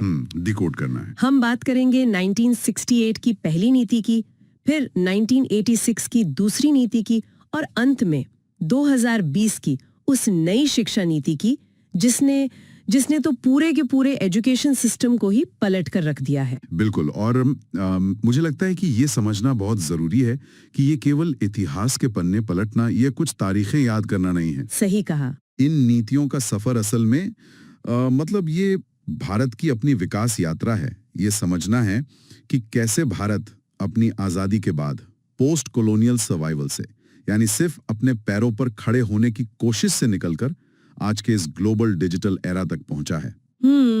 एक बहुत बड़ा सफर रहा है ये। हाँ, तो ये नीतियां सिर्फ सरकारी नियम नहीं हैं, ये बताती हैं कि एक देश के रूप में दशकों के दौरान हमारी सोच और हमारी प्राथमिकताएं कैसे बदली हैं। ठीक है, चलिए इस पर विस्तार से चर्चा करते हैं, क्योंकि ये मटेरियल केवल रटने के लिए नहीं है, बल्कि हमारी शिक्षा व्यवस्था की पूरी नींव को समझने के लिए है। बिल्कुल। अगर हम बिल्कुल शुरुआत से शुरू करें तो पहली राष्ट्रीय शिक्षा नीति 1968 में आई थी। 1968 में।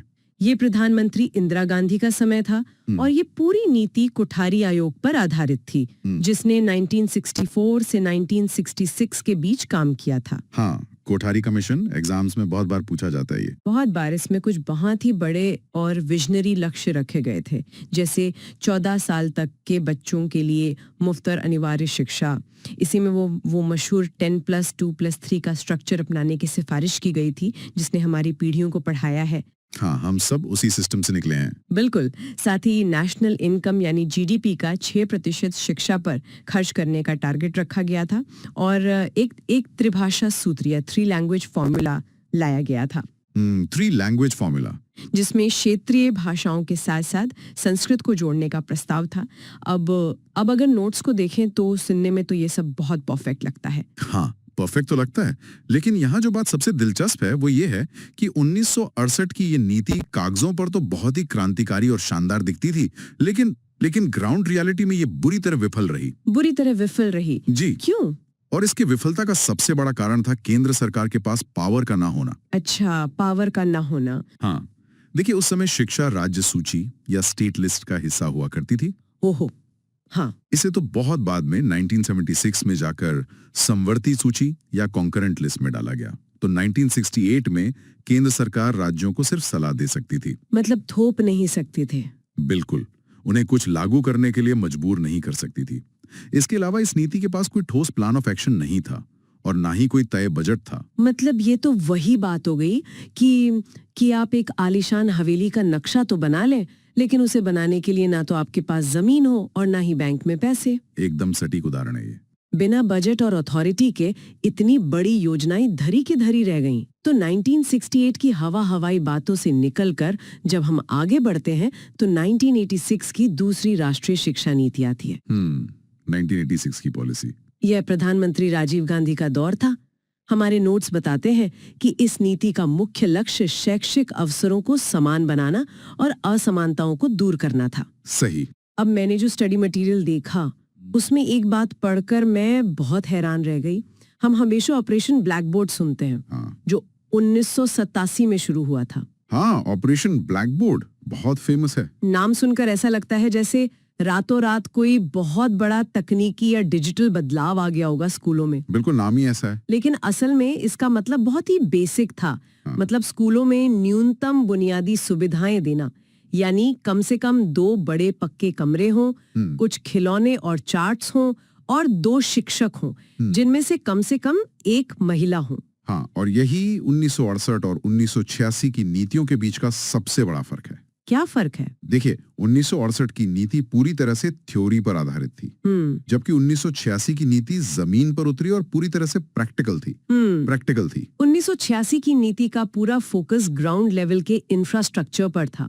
इसी नीति के तहत हर जिले में शिक्षकों की ट्रेनिंग के लिए डायट यानी district institutes of education and training स्थापित किए गए। अच्छा, डायट की स्थापना इसी में हुई थी। हाँ। और यूजीसी नेट के पुराने पेपर्स में अक्सर इस तरह के सवाल आते हैं कि ओपन यूनिवर्सिटीज का विस्तार किस नीति के तहत हुआ। ओहो, हाँ, ये बहुत इंपॉर्टेंट है। तो इसी 1986 की नीति के तहत उच्च शिक्षा को सब तक पहुंचाने के लिए ओपन यूनिवर्सिटीज का भारी विस्तार हुआ, जिसमें 1985 में स्थापित इग्नू का रोल सबसे अहम था। और हाँ, इसी दौरान नवोदय विद्यालयों की भी स्थापना हुई थी। हाँ, नवोदय विद्यालय, ये विद्यालय इसलिए बनाए गए थे ताकि ग्रामीण इलाकों के जो बहुत ही टैलेंटेड बच्चे हैं उन्हें उच्च गुणवत्ता वाली मुफ्त और आवासीय शिक्षा यानी रेजिडेंशियल एजुकेशन मिल सके।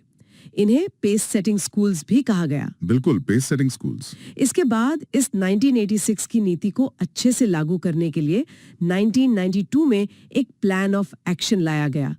एग्जाम की तैयारी कर रहे साथियों को ये याद रखना चाहिए कि इसमें राममूर्ति समिति जो 1990 में आई थी और जनार्दन रेड्डी समिति 1992, इन दोनों का बहुत बड़ा हाथ था। हाँ, ये दोनों कमिटीज एग्जाम पर्सपेक्टिव से बहुत क्रिटिकल हैं।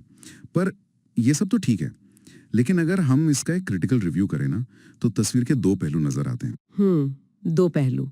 इसके पॉजिटिव साइड्स बहुत थे, क्योंकि इसने देश में सच में एक बहुत बड़ा बुनियादी ढांचा खड़ा किया। लेकिन कई शिक्षाविदों और आलोचकों का मानना है कि इस 1986 की नीति ने अनजाने में ही सही एक डुअल सिस्टम या दोहरी व्यवस्था को जन्म दे दिया। रुकावट के लिए माफ कीजिएगा, लेकिन क्या ये डुअल सिस्टम आज भी हमें परेशान नहीं कर रहा है? बिल्कुल कर रहा है। मतलब क्या इससे समाज में शिक्षा को लेकर एक खाई पैदा नहीं हो गई? एक तरफ तो चमकते हुए नवोदय विद्यालय और प्राइवेट स्कूल थे और दूसरी तरफ वो आम सरकारी स्कूल जो हमेशा फंड और बेसिक सुविधाओं की कमी से जूझते रहे। एकदम सही पकड़ा आपने। यही उस डुअल सिस्टम का सबसे बड़ा नुकसान था। एक तरफ एलीट और अच्छी फंडिंग वाले स्कूल्स थे, जहां समाज के एक छोटे हिस्से को बेहतरीन शिक्षा मिल रही थी, और दूसरी तरफ मेजॉरिटी आबादी उन स्कूलों में जा रही थी जहां मुश्किल से 1 या 2 टीचर हुआ करते थे, जहां आज भी शायद वही हालात हों कुछ जगहों पर। हाँ, इससे क्वालिटी ऑफ एजुकेशन में एक बहुत बड़ा गैप आ गया। ये सच में सोचने वाली बात है। नीतियां समानता लाने के लिए बनती हैं, लेकिन कभी-कभी अनजाने में असमानता बढ़ा देती हैं। बिल्कुल। अब दशकों बाद हम एक ऐसे दौर में आते हैं जिसने शिक्षा की पूरी परिभाषा ही बदल दी। यहाँ बात सच में बहुत दिलचस्प हो जाती है जब हम प्रधानमंत्री नरेंद्र मोदी के कार्यकाल में आए NEP 2020 की बात करते हैं। NEP 2020 ये डॉक्टर के कस्तूरीरंगन समिति की रिपोर्ट पर आधारित है। इसे सिर्फ एक बदलाव नहीं बल्कि एक पैराडाइम शिफ्ट कहा जा रहा है। एकदम सही शब्द है, पैराडाइम शिफ्ट। सबसे बड़ा बदलाव तो इसके स्ट्रक्चर में ही है। वो पुराना और सख्त 10+2 का जो सिस्टम था उससे हटाकर अब एक बहुत ही फ्लेक्सिबल 5+3+3+4 सिस्टम लाया गया है। हाँ, ये नया स्ट्रक्चर बहुत चर्चा में है। और इसके पीछे का लॉजिक बहुत सॉलिड है। पहले हमारे सरकारी सिस्टम में 3 से 6 साल के बच्चों की शिक्षा को स्कूल का हिस्सा नहीं माना जाता था। वो आंगनवाड़ी के भरोसे था। बिल्कुल। अब इस नए सिस्टम में उस 3 से 6 साल की उम्र के विकास को ऑफिशियल स्कूली ढांचे का हिस्सा बना लिया गया है, जो कि बच्चे के मानसिक विकास के लिए सबसे क्रिटिकल समय होता है। हाँ, और इस नए ढांचे के साथ साथ इस नई पॉलिसी में एक बहुत ही कमाल का कॉन्सेप्ट है, साइलो बस्टिंग। साइलो बस्टिंग, ये थोड़ा समझाएंगे? हाँ, अगर हम पुराने सिस्टम को याद करें तो हमारे यहाँ आर्ट्स और साइंस के बीच या फिर एकेडमिक और वोकेशनल विषयों के बीच बहुत सख्त दीवारें होती थी। हाँ, बहुत सख्त। साइंस वाला बच्चा हिस्ट्री नहीं पढ़ सकता था। बिल्कुल। अगर कोई बच्चा साइंस पढ़ रहा है तो वो चाहकर भी म्यूजिक या हिस्ट्री नहीं ले सकता था। NEP 2020 ने इन सभी दीवारों को हथौड़ा मारकर गिरा दिया है। वाओ! अब शिक्षा मल्टीडिसिप्लिनरी या बहुविषयक होगी। एक स्टूडेंट अब आराम से फिजिक्स के साथ साथ फैशन डिजाइनिंग या बेकिंग भी सीख सकता है। और सिर्फ सब्जेक्ट्स चुनने में ही आजादी नहीं मिली है, बल्कि असेसमेंट यानी परीक्षा के तरीके में भी बहुत बड़ा बदलाव आया है। असेसमेंट में नोट्स में परख नाम की एक नई एजेंसी का जिक्र है, PARAKH। हाँ, परख। पहले बच्चों को साल के अंत में होने वाली परीक्षाओं के लिए अंधाधुंध रटना पड़ता था, लेकिन अब अब उस रटने वाली व्यवस्था की जगह फॉर्मेटिव और कॉम्पिटेंसी बेस्ड मूल्यांकन ने ले लिया है। कॉम्पिटेंसी बेस्ड यानी योग्यता आधारित। मतलब अब बोर्ड परीक्षा का पेपर रटने वाला नहीं होगा, बल्कि परख ये तय करेगा कि बच्चे ने असल जिंदगी की स्किल्स और क्रिएटिव थिंकिंग सीखी है या नहीं। और अगर हम हायर एजुकेशन की बात करें, जहां से हमारे श्रोताओं के एग्जाम में सबसे ज्यादा सवाल आते हैं, हाँ, हायर एजुकेशन में क्या हो रहा है? वहां तो पूरा कंट्रोल सिस्टम ही बदल दिया गया है। पहले हायर एजुकेशन का ढांचा बहुत ही बिखरा हुआ था। कहीं यूजीसी है, कहीं एआईसीटीई है, कहीं एनसीटीई है। बहुत कंफ्यूजन रहता था। हाँ, तो इन सभी अलग अलग रेगुलेटर्स को हटाकर अब एक ही सिंगल अम्ब्रेला बॉडी बनाई जा रही है, जिसे HECI यानी higher education commission of India कहा जाएगा। HECI, okay. इसका सीधा सा मकसद है नियमन को आसान, पारदर्शी और ज्यादा असरदार बनाना, ताकि यूनिवर्सिटीज को लाल फीताशाही से आजादी मिले। एग्जाम्स की तैयारी कर रहे हैं सभी कैंडिडेट्स के लिए NEP 2020 के लक्ष्य और उनके टारगेट ईयर याद रखना बहुत ही क्रिटिकल है। बहुत ज्यादा क्रिटिकल है। इसमें 2025 का साल एक बहुत बड़ा माइलस्टोन है। 2025 ग्रेड 3 तक के सभी बच्चों के लिए FLN यानी फाउंडेशनल लिटरेसी एंड न्यूमरेसी, बुनियादी साक्षरता और संख्या ज्ञान प्राप्त करने का टारगेट 2025 तक रखा गया है। सही। ये निपुण भारत मिशन के तहत इस नीति की सबसे बड़ी प्रायोरिटी है। और 2025 के लिए एक और बड़ा टारगेट है जो वोकेशनल ट्रेनिंग से जुड़ा है। अच्छा, वो कौन सा है? नई पॉलिसी में एक बहुत ही इनोवेटिव आइडिया है बैगलेस डेज का। ओहो, बैगलेस डेज, बिना बस्ते के दिन। बिल्कुल। कक्षा 6 से 8 तक के बच्चों के लिए 10 दिनों का एक ऐसा समय होगा जब उन्हें स्कूल बैग नहीं ले जाना है। इस दौरान वे स्थानीय कारीगरों जैसे बढ़ई, कुम्हार या चित्रकारों के साथ इंटर्नशिप करेंगे। ये पॉइंट मुझे बहुत पावरफुल लगा। जरा सोचिए, जब एक 7वीं क्लास का बच्चा किसी बढ़ई या पॉटर के साथ काम करेगा तो वो सिर्फ कोई स्किल नहीं सीखेगा, हाँ, बल्कि हमारे समाज में जो हाथ से काम करने वालों को लेकर एक स्टिग्मा है, एक छोटी सोच है, वो टूटेगी। सही बात है। डिग्निटी ऑफ लेबर बढ़ेगा। बिल्कुल, श्रम का सम्मान बढ़ेगा। लक्ष्य ये है कि 2025 तक 50% छात्रों को किसी न किसी रूप में वोकेशनल शिक्षा का एक्सपोजर मिल जाए। एकदम सही। ये माइंडसेट बदलने वाली बात है। इसके अलावा इस नीति में इक्विटी और समावेशन यानी इक्विटी एंड इंक्लूजन पर बहुत डीप फोकस है। इसके लिए एक नया टर्म इस्तेमाल किया गया है, ACDG यानी socio economically disadvantaged groups. SEDJ। इसमें सिर्फ जाति या आय के आधार पर नहीं, बल्कि लड़कियों, ट्रांसजेंडर छात्रों, भौगोलिक रूप से पिछड़े क्षेत्रों के लोगों और दिव्यांग छात्रों को एक ही छतरी के नीचे लाया गया है। ये तो बहुत ही व्यापक है। हाँ, विशेष रूप से लड़कियों और ट्रांसजेंडर छात्रों के लिए एक जेंडर इंक्लूजन फंड बनाया गया है।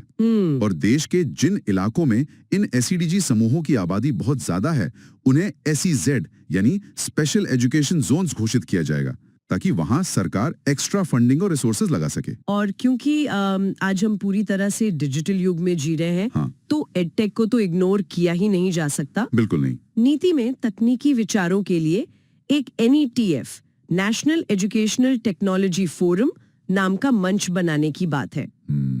NETF। हाँ। इसके साथ ही अलग अलग क्षेत्रीय भाषाओं में कंटेंट उपलब्ध कराने के लिए दीक्षा प्लेटफॉर्म को बहुत बड़े स्तर पर बढ़ाया जा रहा है। हाँ, दीक्षा का तो बहुत विस्तार हो रहा है। तो इस सब का असल मतलब क्या है? मतलब इन सारी भारी भरकम बातों का एक आम टीचर या भविष्य में असिस्टेंट प्रोफेसर बनने वाले व्यक्ति पर क्या असर होगा? ये बहुत अच्छा सवाल है। हमारे स्टडी नोट्स के मुताबिक टीचिंग प्रोफेशन के लिए नियम अब काफी सख्त और क्वालिटी फोकस्ड होने वाले हैं।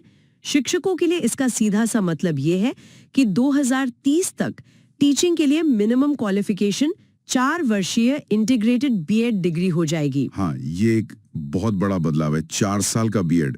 साथ ही टीचर्स के परफॉर्मेंस और प्रमोशन के लिए NPST national professional standards for teachers के नाम से नए स्टैंडर्ड बनाए जा रहे हैं। इसके अलावा भाषा के मोर्चे पर भी बहुत बड़े फैसले लिए गए।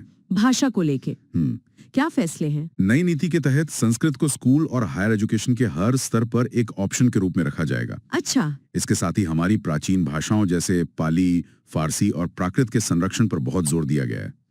देश में उच्च गुणवत्ता वाले स्टडी मटेरियल को क्षेत्रीय भाषाओं में ट्रांसलेट करने के लिए एक नया संस्थान IITI यानी Indian institute of translation and interpretation स्थापित किया जाएगा। अब तक तो हमने इस नीति की खूबियों, इसके विजन और इसके शानदार टारगेट्स की बात की। हाँ, सब पॉजिटिव बातें की। लेकिन देखिए, कोई भी नीति तब तक सफल नहीं होती जब तक उसका ग्राउंड लेवल पे इम्प्लीमेंटेशन अच्छा ना हो। बिल्कुल सही। और जब बात इसे जमीन पर उतारने की आती है तो नोट्स में कुछ बहुत ही गंभीर चिंताएं भी उभर कर सामने आती हैं। हाँ, अगर हम इसे व्यापक नजरिए से देखें, और यहाँ मैं एक बात बिल्कुल साफ कर दूं कि हमारे जो सोर्सेस हैं वो दोनों पक्षों की चिंताएं सामने रख रहे हैं। बिल्कुल, हम किसी का पक्ष नहीं ले रहे हैं। हाँ, हम यहाँ किसी भी राजनीतिक विचारधारा का ना तो समर्थन कर रहे हैं और ना ही विरोध।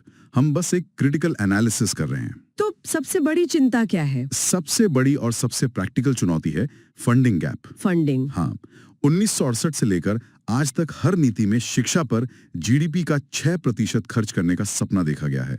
देखा गया है, पर हुआ नहीं। करनी सच्चाई ये है कि आज भी ये खर्च बिना किसी कानूनी दबाव के मुश्किल से 3% के आसपास ही अटका हुआ है। सिर्फ 3%। अब आप ही सोचिए, बिना एक्स्ट्रा फंड्स के आप नए डिजिटल क्लासरूम्स, बेहतरीन ट्रेनिंग और SEZ जैसे शानदार इंफ्रास्ट्रक्चर कैसे बनाएंगे?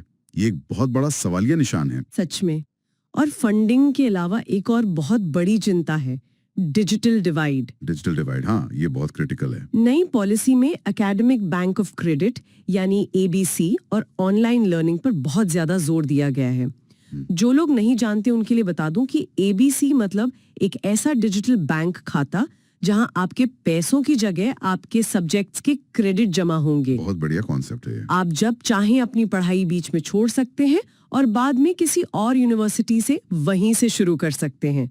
सुनने में ये बहुत ही मॉडर्न और फ्लेक्सिबल लगता है। लगता तो है, लेकिन सवाल ये है कि भारत के उन दूर दराज के गांव के छात्रों का क्या होगा जिनके पास ना तो स्थिर इंटरनेट कनेक्शन है और ना ही लैपटॉप या स्मार्टफोन। क्या ये हद से ज्यादा डिजिटलीकरण उस गरीब बच्चे को मेन स्ट्रीम एजुकेशन से बाहर नहीं कर देगा? मेरा मानना है कि ये एक बहुत ही वैलिड और परेशान करने वाला सवाल है। बिल्कुल। इसके अलावा भाषा नीति को लेकर भी एक डिबेट छिड़ी हुई। भाषा को लेकर डिबेट। हाँ, नई पॉलिसी कहती है कि कम से कम कक्षा 5 तक और हो सके तो कक्षा 8 तक पढ़ाई का माध्यम मातृभाषा या स्थानीय भाषा होनी चाहिए। इसके पीछे का विज्ञान कहता है कि बच्चे अपनी भाषा में कॉन्सेप्ट्स जल्दी समझते हैं। ये बात तो सही है। लेकिन आलोचकों का ये तर्क है कि आज के ग्लोबल युग में जहां हर अच्छी जॉब के लिए अंग्रेजी आना जरूरी माना जाता है, वहां ये नियम बच्चों की इंग्लिश प्रोफिशिएंसी को कम कर सकता है। हाँ, ये एक चिंता का विषय हो सकता है। साथ ही उन माता पिता के लिए बहुत बड़ा सिरदर्द है जिनकी नौकरियां ट्रांसफरेबल होती हैं। हाँ। अगर कोई परिवार महाराष्ट्र से ट्रांसफर होकर तमिलनाडु जाता है तो उस छोटे बच्चे के लिए अचानक मराठी से निकलकर तमिल में सारे सब्जेक्ट्स पढ़ना कितना मुश्किल होगा। बहुत मुश्किल होगा। और अंत में राज्यों को एक डर अति केंद्रीकरण या ओवर सेंट्रलाइजेशन का भी सता रहा है। वो कैसे? जैसा कि हमने शुरू में बात की थी कि शिक्षा समवर्ती सूची में है, यानी केंद्र और राज्य दोनों का अधिकार है। हाँ, 1976 के बाद से। बिल्कुल। लेकिन जब HECI और परख जैसी विशाल केंद्रीय एजेंसियां बनेंगी तो राज्यों को लगता है कि उनकी पावर कम हो जाएगी और ये भारत के संघीय ढांचे या फेडरल स्ट्रक्चर के खिलाफ जा सकता है।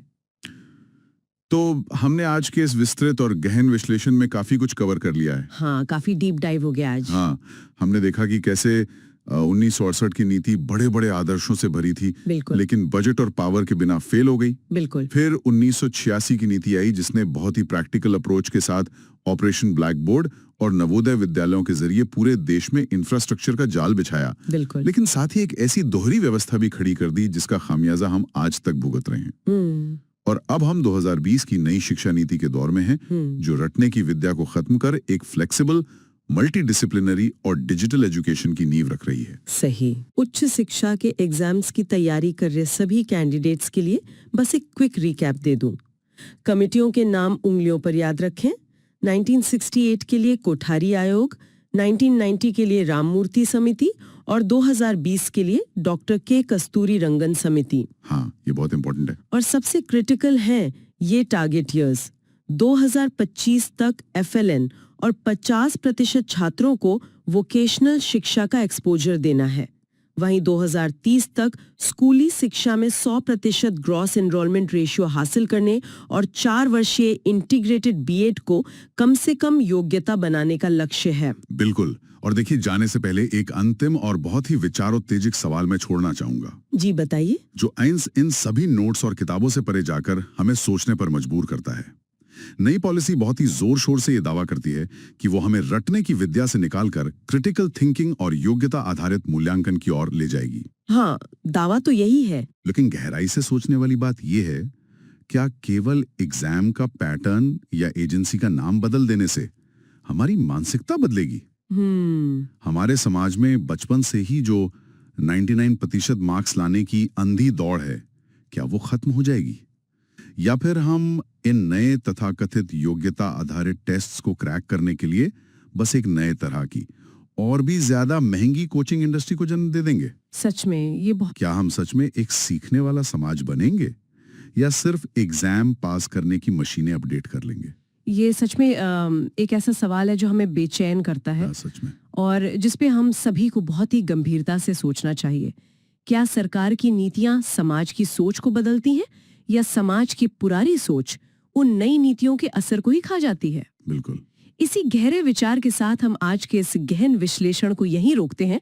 हमें पूरी उम्मीद है कि आज की इस चर्चा से हमारे सभी कैंडिडेट्स को जो एग्जाम्स की तैयारी कर रहे हैं, इन शिक्षा नीतियों को एक बिल्कुल नए और विश्लेषणात्मक नजरिए से समझने में मदद मिली होगी। मुझे भी यही उम्मीद है। अपने एग्जाम्स के लिए इसी तरह से डॉट्स को कनेक्ट करते रहिए और खुद भी इन टॉपिक्स पर विचार कीजिए। हमारे साथ जुड़ने के लिए बहुत बहुत धन्यवाद। आज के इस गहरे चर्चा में बहुत बहुत स्वागत है। आज का जो विषय है वो एक ऐसे मुद्दे पर है जो सीधे तौर पर हमारे देश के भविष्य को, मतलब हमारे समाज के ढांचे को आकार देता है, भारतीय शिक्षा प्रणाली। और इसी प्रणाली को डिकोड करने के लिए आज हम कुछ बेहद विस्तृत नोट्स और एजुकेशनल स्लाइड्स का विश्लेषण कर रहे हैं। इन सभी सोर्सेज का जो मुख्य फोकस है वो है इश्यूज इन एजुकेशन। बिल्कुल। और ये सामग्री विशेष रूप से उन लोगों के लिए एक बेहतरीन शॉर्टकट है जो हायर एजुकेशन के एग्जाम्स जैसे यूजीसी नेट, जेआरएफ या असिस्टेंट प्रोफेसर की तैयारी कर रहे हैं। हाँ, या फिर उनके लिए भी जो सिर्फ ये समझना चाहते हैं कि जिस सिस्टम से हम सब पढ़कर निकले हैं उसकी मशीनरी आखिर काम कैसे करती है। हमारा मिशन ही यही है कि परीक्षा या रिसर्च के नजरिए से जो सबसे जरूरी जानकारी है उसे सामने रखा जाए। अगर हम इस पूरे सिस्टम को देखें तो हमारे सोर्सेज बताते हैं कि ये पूरी व्यवस्था मुख्य रूप से 3 बड़े पिलर्स पर खड़ी है। सही कहा। पहला है यूनिवर्सलाइजेशन यानी सार्वभौमिकरण, दूसरा है वोकेशनलाइजेशन यानी व्यवसायीकरण, और तीसरा है एडमिनिस्ट्रेशन। एकदम सही। यानी इस इतने बड़े देश में इस पूरे सिस्टम को चलाता कौन है? तो चलिए इस ढांचे के सबसे पहले पिलर से शुरुआत करते हैं, द यूनिवर्सलाइजेशन लैडर, यानी सबके लिए शिक्षा की सीढ़ी। अगर हम इस भारी भरकम शब्द यूनिवर्सलाइजेशन को थोड़ा आसान भाषा में तोड़ें तो इसका सीधा सा अर्थ है 3 चीजें सुनिश्चित करना। हाँ, वो अवेलेबिलिटी वाला कॉन्सेप्ट है ना? जी बिल्कुल। पहला, हर एक बच्चे के लिए स्कूल उपलब्ध हो। दूसरा, वो स्कूल बच्चे की पहुंच में हो यानी एक्सेसिबल हो। और तीसरा, शिक्षा अनिवार्य हो, कोई भी बच्चा शिक्षा से वंचित नहीं रहना चाहिए। इस पूरे कॉन्सेप्ट को हमारे सोर्सेज में एक सीढ़ी की तरह समझाया गया है। अगर हम इस सीढ़ी के 3 स्तरों को देखें तो सबसे नीचे आता है बेस या एलिमेंट्री स्तर, जो कि कक्षा 1 से 8 तक की शिक्षा है।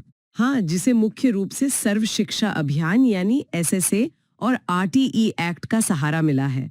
फिर सीढ़ी का दूसरा कदम है मिडिल या सेकेंडरी स्तर, यानी कक्षा 9 से 12 तक, जिसका जिम्मा आरएमएसए के पास है। बिल्कुल। और सबसे ऊपर है टॉप या हायर एजुकेशन, जिसमें स्टेट यूनिवर्सिटीज आती हैं जिन्हें रूसा जैसी योजनाओं से सपोर्ट मिलता है। देखो, इस सीढ़ी के सबसे निचले हिस्से की कहानी बहुत दिलचस्प है। साल 2001 से पहले देश में ड्रॉप आउट रेट्स बहुत ज्यादा थे। तब एंट्री होती है एसएसए की, सर्व शिक्षा अभियान। हाँ, इसका मुख्य लक्ष्य 6 से 14 साल के बच्चों को यूनिवर्सल एलिमेंट्री एजुकेशन देना था। लेकिन ये सिर्फ किताबें बांटने तक सीमित नहीं था। मतलब इसका असली काम इंफ्रास्ट्रक्चर खड़ा करना था। बिल्कुल। स्कूलों में पीने का पानी, लड़कियों के लिए अलग टॉयलेट और 4 दीवारी बनाना। इसका जो नारा था, सब पढ़ें सब बढ़ें, वो एक फिजिकल इंफ्रास्ट्रक्चर खड़ा करने की मुहिम थी। लेकिन सिर्फ दीवारी खड़ी कर देने से तो बच्चे स्कूल नहीं आ जाएंगे ना। उन्हें कानूनी हक की जरूरत थी। और यहीं पर इस पजल का दूसरा सबसे बड़ा हिस्सा जुड़ता है, आरटीई एक्ट 2009। ये एक बहुत ही शानदार नजरिया है इसे देखने का। आरटीई एक्ट हमारे संविधान के आर्टिकल 21A का कानूनी ढांचा है, जिसे 1 अप्रैल 2010 को लागू किया गया था। हाँ, और एसएसए ने जो स्कूल बनाए, आरटीई ने उन स्कूलों में बच्चों के जाने को एक मौलिक अधिकार बना दिया। एकदम सही। आरटीई एक कानूनी नियम है और एसएसए उस नियम को जमीन पर उतारने की मशीनरी।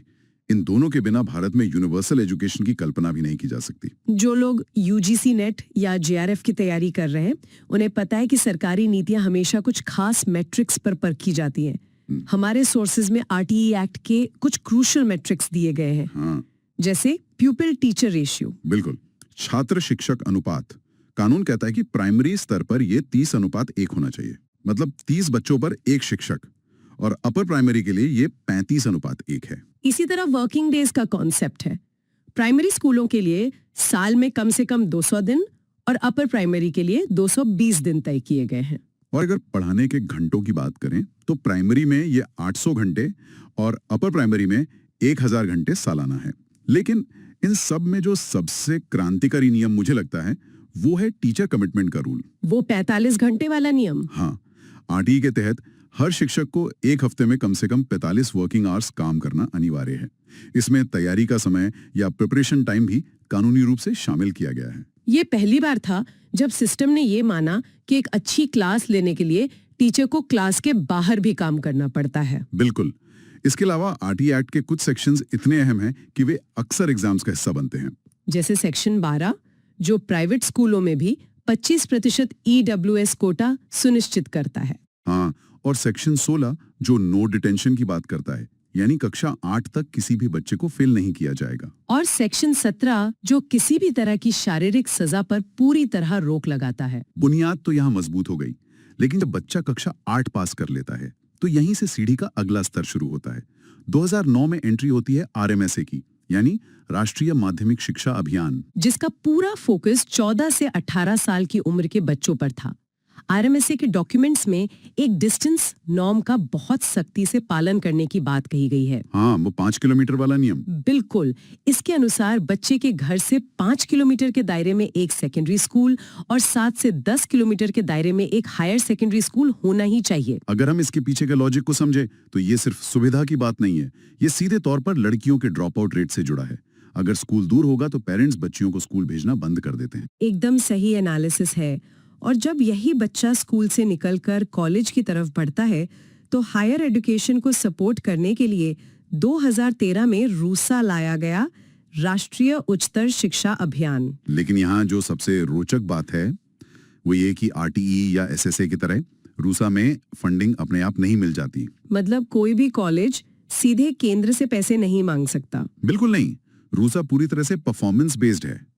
राज्यों के विश्वविद्यालयों को फंड तभी मिलेगा जब उनके पास नैक का एक्रेडिटेशन होगा, national assessment and accreditation council. जी, अगर आपका ग्रेड अच्छा नहीं है तो रूसा का फंड नहीं मिलेगा। इसमें सामान्य राज्यों के लिए केंद्र और राज्य की फंडिंग का रेशियो 60-40 है। और जो स्पेशल कैटेगरी के राज्य हैं जैसे पहाड़ी इलाके, वहाँ ये रेशियो 90-10 होता है। बिल्कुल। तो यूनिवर्सलाइजेशन की ये सीढ़ी एसएसए से शुरू होकर रूसा तक जाती है। लेकिन हमारे सोर्सेज बताते हैं कि 2018 में इस पूरे सिस्टम में एक बहुत बड़ा भूचाल आया, जिसे हम द मेगा मर्जर कह सकते हैं। हाँ, इस नए अम्ब्रेला प्रोग्राम का नाम था समग्र शिक्षा अभियान। 2018 से पहले प्राइमरी वाले एसएसए चला रहे थे, सेकेंडरी वाले आरएमएसए चला रहे थे और टीचर्स की ट्रेनिंग के लिए टीचर एजुकेशन अलग चल रहा था। समग्र शिक्षा ने इन तीनों को एक छत के नीचे ला दिया। अब प्री स्कूल से लेकर कक्षा 12 तक की शिक्षा को टुकड़ों में नहीं बल्कि एक कंटिन्यूअम की तरह देखा जाने लगा। ये एक असली पैराडाइम शिफ्ट था। ये तो बात हुई शिक्षा की पहुंच की, लेकिन अब उस सवाल पर आते हैं जो हर घर में पूछा जाता है। पढ़ाई तो कर ली, पर नौकरी का क्या? और यहीं से हम अपने दूसरे पिलर में प्रवेश करते हैं, द प्रैक्टिकल ब्रिज, यानी वोकेशनलाइजेशन, किताबी ज्ञान से जॉब मार्केट तक का सफर। आज के समय की सबसे बड़ी चुनौती यही है, एजुकेटेड अनएम्प्लॉयड यूथ। बिल्कुल। हमारे पास लाखों ऐसे युवा हैं जिनके हाथ में डिग्रियां तो हैं, लेकिन जब वो इंडस्ट्री में जाते हैं तो उन्हें काम करना नहीं आता। वोकेशनलाइजेशन का पूरा लक्ष्य इसी गैप को भरना है। जैसे कारपेंट्री, एग्रीकल्चर या हेल्थ केयर जैसी प्रैक्टिकल स्किल्स को सामान्य एकेडमिक करिकुलम का ही हिस्सा बना देना। लेकिन जब हम इसका ऐतिहासिक विकास देखते हैं तो पता चलता है कि ये कोशिश 140 साल से ज्यादा पुरानी है। सही कहा। अगर हम टाइमलाइन देखें तो सबसे पहले 1882 में हंटर कमीशन आया था। जिसमें हाई स्कूल में ए और बी कोर्स की सिफारिश की थी। हाँ, ए कोर्स लिटरेचर के लिए था और बी कोर्स प्रैक्टिकल कामों के लिए। फिर 1937 में महात्मा गांधी ने अपनी नई तालीम का विचार दिया, जिसका मूल सिद्धांत ही ये था कि शिक्षा किसी क्राफ्ट या काम के जरिए दी जानी चाहिए। बिल्कुल। 1964 में कोठारी कमीशन ने वर्क एक्सपीरियंस पर जोर दिया। फिर 1977 में ईश्वर भाई पटेल समिति आई, जिसने SUPW यानी सोशली यूजफुल प्रोडक्टिव वर्क का कॉन्सेप्ट दिया। और फिर 1986 की राष्ट्रीय शिक्षा नीति में यह टारगेट सेट किया गया कि 25% हायर सेकेंडरी छात्रों को वोकेशनल स्ट्रीम में लाया जाएगा। जो लोग एग्जाम्स एनालाइज करते हैं उनके लिए ये इतिहास बहुत अहम है। अक्सर मैच द फॉलोइंग वाले सवालों में गांधी जी को नई तालीम से या ईश्वर भाई पटेल को SUPW से जोड़ने के लिए कहा जाता है। लेकिन अब राष्ट्रीय शिक्षा नीति 2020 के साथ जो शिफ्ट देखने को मिल रहा है वो ऐतिहासिक है। पहले ये सारी वोकेशनल ट्रेनिंग कक्षा 11 से शुरू होती थी। तब तक बहुत देर हो चुकी होती थी। बिल्कुल। NEP 2020 के तहत अब इसका अर्ली इंटीग्रेशन हो रहा है, सीधे कक्षा 6 से। और इसी में वो 10 बैगलेस डेज का शानदार कॉन्सेप्ट शामिल है। ग्रेड 6 से 8 तक के बच्चों के लिए साल में 10 दिन ऐसे होंगे जब उन्हें अपना भारी बस्ता लेकर स्कूल नहीं जाना है। वे लोकल कारीगरों या IT प्रोफेशनल्स के साथ इंटर्नशिप करेंगे। NEP का विजन बहुत स्पष्ट है। 2025 तक कम से कम 50% लोनर्स को वोकेशनल स्किल्स का एक्सपोजर मिल जाना चाहिए। अब जब हमने यूनिवर्सलाइजेशन और वोकेशनलाइजेशन को समझ लिया है तो ये सवाल उठता है कि इतने विशाल देश में इस पूरे सिस्टम को कंट्रोल कौन करता है। और यहाँ हम आते हैं अपने तीसरे पिलर पर, educational administration in India. Bharat में शिक्षा का प्रशासन समझना है तो सबसे पहले मैक्रो व्यू देखना होगा। शिक्षा हमारे संविधान की कॉन्करेंट लिस्ट यानी समवर्ती सूची में आती है। इसका सीधा मतलब है कि ये केंद्र और राज्य दोनों की साझा जिम्मेदारी है। हम चाहते हैं कि पूरे देश में शिक्षा का एक नेशनल स्टैंडर्ड हो जो केंद्र तय करे। लेकिन साथ ही हर राज्य की अपनी लोकल जरूरतें और भाषाएं होती हैं जिन्हें राज्य सरकारें अपने हिसाब से करिकुलम में शामिल कर सकें। और केंद्र के स्तर पर जो सबसे बड़ी संस्था इसे संभालती है उसका नाम NEP 2020 के तहत बदलकर वापस मिनिस्ट्री ऑफ एजुकेशन कर दिया गया है। हाँ, 1985 से हम इसे MHRD बुलाते आ रहे थे। इस मिनिस्ट्री के मुख्य रूप से 2 बड़े विभाग हैं। पहला department of school education and literacy जो KV, नवोदय और NCERT को देखता है, और दूसरा डिपार्टमेंट ऑफ हायर एजुकेशन जो UGC, AICTE और सभी सेंट्रल यूनिवर्सिटीज का बॉस है। इस पूरे ढांचे में कुछ एपेक्स संस्थाएं भी हैं जो सिर्फ सलाह देने या फंड देने का काम करती हैं, जैसे CAB और UGC। CAB यानी central advisory board of education Bharat में शिक्षा के क्षेत्र की सबसे पुरानी एडवाइजरी बॉडी है। इसकी स्थापना 1920 में हुई थी। बीच में ये बंद हुई और 1935 में इसे दोबारा रिवाइव किया गया। आज भी जब केंद्र और राज्यों के बीच शिक्षा को लेकर कोई विवाद होता है तो CAB की मीटिंग बुलाई जाती है। और UGC की कहानी भी कम दिलचस्प नहीं है। यूनिवर्सिटी ग्रांट्स कमीशन 1953 में इसकी स्थापना हुई और 1956 में इसे एक स्टैट्यूटरी बॉडी का दर्जा मिला। ये सब राधाकृष्णन कमीशन की सिफारिशों का नतीजा था। हायर एजुकेशन एग्जाम्स के नजरिए से देखें तो UGC के सेक्शन सबसे ज्यादा टेस्ट किए जाते हैं, खासकर सेक्शन 12 जिसका काम देश भर की यूनिवर्सिटीज में पढ़ाई के स्टैंडर्ड्स को मेंटेन करना है। और सबसे ज्यादा चर्चा में रहने वाले सेक्शंस 2F तथा 12B, ये दोनों सेक्शंस ये तय करते हैं कि कौन सा कॉलेज केंद्र सरकार से ग्रांट पाने के योग्य है। जो कॉलेज इन सेक्शंस में लिस्टेड नहीं है उसे UGC से 1 रुपया भी नहीं मिल सकता। बिल्कुल, ये तो हुई हायर एजुकेशन की बात। लेकिन अगर हम स्कूल एजुकेशन की प्रशासनिक हायरार्की को देखें तो ये एक पिरामिड की तरह काम करती है। नेशनल लेवल पर हमारे पास NCERT है जो 1961 में बनी थी। ये नेशनल करिकुलम फ्रेमवर्क तैयार करती है। राज्य स्तर पर इसकी जिम्मेदारी SCERT की होती है, लेकिन जो असल ग्रासरूट लेवल का काम है वो डाइट करती है, district institute of education and training. जी। 1986 की राष्ट्रीय शिक्षा नीति के बाद हर जिले में डाइट की स्थापना की गई थी। आप कितनी भी अच्छी नीति बना लें, जब तक एलिमेंट्री टीचर उसे समझेगा नहीं, वो नीति फेल है। और उन टीचर्स की ट्रेनिंग का पूरा फाउंडेशनल ब्लॉक ये डाइट ही है। इसीलिए जो लोग इस विषय का गहराई से अध्ययन कर रहे हैं उनके लिए इन संस्थाओं की क्रोनोलॉजी और कार्यक्षेत्र को समझना बहुत महत्वपूर्ण हो जाता है। बिल्कुल, डायरेक्ट फैक्ट्स, असर्शन, रीजन और क्रोनोलॉजी वाले सवाल यहीं से बनते हैं। अगर हम आज की इस पूरी चर्चा को समेटें तो हमने देखा कि कैसे शिक्षा की सीढ़ी के बेस यानी सर्व शिक्षा अभियान से लेकर आरटीई के कानूनी हकों तक का सफर तय हुआ। हमने ये भी जाना कि रूसा जैसी स्कीम्स कैसे नैक के जरिए क्वालिटी कंट्रोल करती हैं। फिर हमने वोकेशनलाइजेशन का इतिहास खंगाला और देखा कि कैसे एनईपी 2020 के बैगलेस डेज किताबी और असली दुनिया का फासला मिटा रहे हैं। और अंत में हमने एनसीईआरटी से लेकर यूजीसी और मिनिस्ट्री ऑफ एजुकेशन तक के पूरे प्रशासनिक तंत्र को समझा। ये सब सुनने में बहुत तार्किक लगता है, लेकिन जाते जाते सुनने वालों के लिए एक विचार छोड़ना चाहूंगा।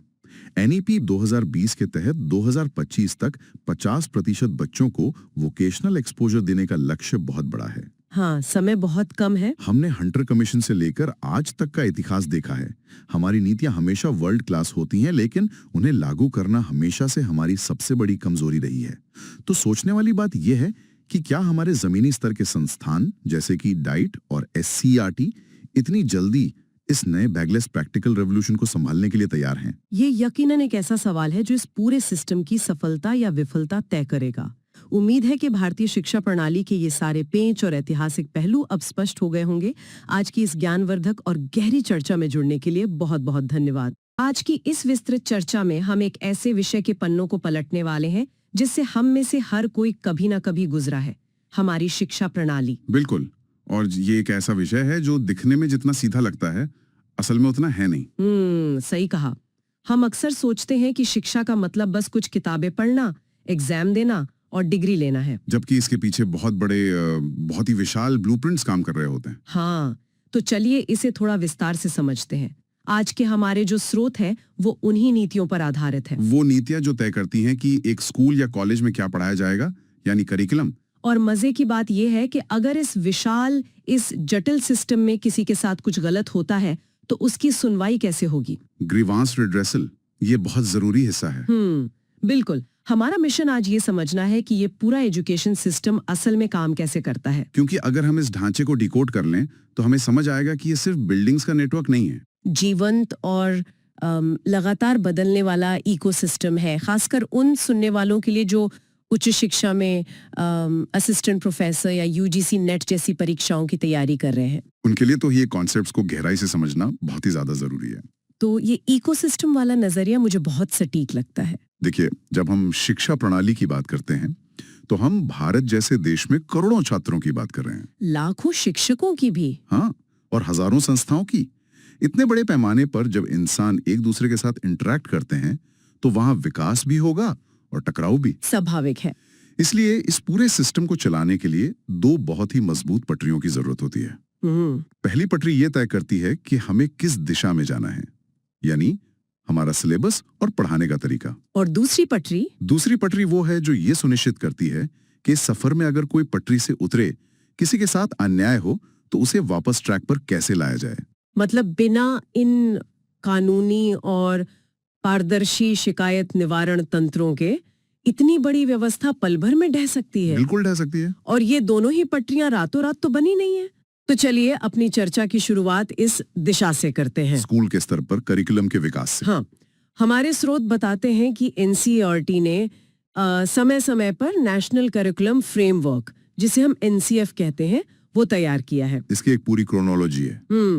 1975 से लेकर 1988, फिर 2000 और फिर एक बहुत बड़ा बदलाव आया 2005 में। हाँ, 2005 का बदलाव। अक्सर लोग सोचते हैं कि सिलेबस बदलने का मतलब सिर्फ किताबों के कवर बदलना है या कुछ चैप्टर्स जोड़ना घटाना है। लेकिन 2005 का बदलाव कुछ अलग था। यहाँ जो सबसे दिलचस्प बात है वो ये है कि एनसीएफ 2005 सिर्फ एक अपडेट नहीं था। तो वो क्या था? वो एक तरह का वैचारिक विद्रोह था। इसका आधार यशपाल समिति की वो मशहूर रिपोर्ट थी, शिक्षा बिना बोझ के, लर्निंग विदाउट बर्डन। बिल्कुल। अब यहाँ बोझ शब्द को समझना बहुत जरूरी है। ये सिर्फ बच्चों के भारी स्कूल बैग का फिजिकल वजन नहीं था। तो क्या ये रटने की थकावट थी? एकदम सही। ये रटने की उस भयानक मानसिक थकावट का बोझ था जो बच्चों की रचनात्मकता को कुचल रहा था। एनसीएफ 2005 ने भारतीय शिक्षा में रचनावाद यानी कंस्ट्रक्टिविज्म को मुख्य धारा में ला दिया। मतलब बच्चा कोई पेन ड्राइव नहीं है जिसमें आप डेटा ट्रांसफर कर देंगे। बिल्कुल नहीं। अगर मैं इसे एक आम जिंदगी के उदाहरण से जोड़ूं, तो ये ऐसा है जैसे किसी को साइकिल चलाना सिखाना। बहुत बढ़िया उदाहरण है। आप किसी बच्चे को क्लासरूम में बिठाकर साइकिल की फिजिक्स और बैलेंसिंग की थ्योरी नहीं रटा सकते। उसे साइकिल पे बिठाना होगा। हाँ, वो गिरेगा और खुद अपने अनुभव से बैलेंस बनाना सीखेगा। और रचनावाद भी तो यही कहता है, रटने की बजाय बच्चा अपने आसपास की दुनिया से जोड़कर अपना ज्ञान खुद कंस्ट्रक्ट करे। अगर विज्ञान की क्लास है तो पत्तों का रंग हरा क्यों है ये सिर्फ किताब में अंडरलाइन नहीं करना है, बिल्कुल बल्कि बाहर जाकर पेड़ को देखना और सवाल पूछना है। बिल्कुल। स्कूली ज्ञान को बाहरी दुनिया के जीवन से जोड़ना। लेकिन वो तो 2005 की बात थी। अगर हम आज के परिदृश्य को देखें तो हमारे पास 2020 की नेशनल एजुकेशन पॉलिसी है, NEP 2020। हाँ, और इसका प्रभाव बहुत व्यापक है। हमारे स्रोतों में इस नई नीति से निकले दो बहुत ही दिलचस्प फ्रेमवर्क का जिक्र है, NCF-FS 2022 और NCF-SE 2023। हाँ, तो जो पहला है NCF-FS 2022 जो फाउंडेशनल स्टेज यानी बुनियादी स्तर के लिए है। ये आंगनवाड़ी से लेकर कक्षा 2 तक के 3 से 8 साल के बच्चों पर फोकस करता है और इसमें सारा जोर प्ले बेस्ड लर्निंग पर है, खेल आधारित शिक्षा। हाँ, लेकिन एक सवाल उठता है मेरे मन में। पूछिए। थ्योरी में तो ये बहुत अच्छा लगता है कि बच्चे खेल खेल में सीखें, लेकिन हमारे जैसे देश में जहाँ पेरेंट्स केजी क्लास से ही बच्चों के मार्क्स को लेके टेंशन में रहते हैं, ये तो है, वहाँ इसे जमीन पर उतारना कितना मुश्किल रहा होगा। ये एक बहुत ही व्यावहारिक सवाल है। बिल्कुल। देखिए, माइंडसेट या मानसिकता को बदलना सबसे मुश्किल काम होता है। बरसों से हमारी कंडीशनिंग रही है कि अगर बच्चा चुपचाप बैठ के कॉपी में लिख रहा है, बिल्कुल, तभी वो पढ़ रहा है, और अगर खेल रहा है तो टाइम पास कर रहा है। बिल्कुल। लेकिन न्यूरोसाइंस स्पष्ट रूप से कहता है कि शुरुआती 8 सालों में इंसानी दिमाग सबसे ज्यादा तेजी से विकसित होता है। अच्छा। और वो पैटर्न रिकग्निशन, पजल्स और खेल के जरिए ही सबसे बेहतर सीखता है।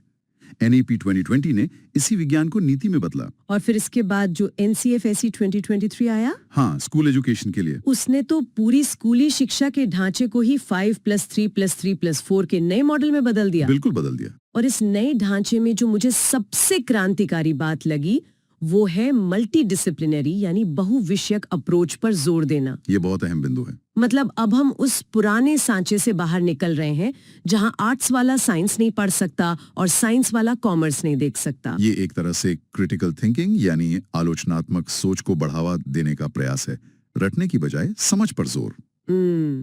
ये बदलाव इसलिए भी जरूरी था क्योंकि भविष्य की नौकरियां किसी एक विषय तक सीमित नहीं रहने वाली है। एक अच्छा इंजीनियर तभी बन सकता है जब उसे समाजशास्त्र और एथिक्स की भी समझ हो। बिल्कुल सही कहा आपने।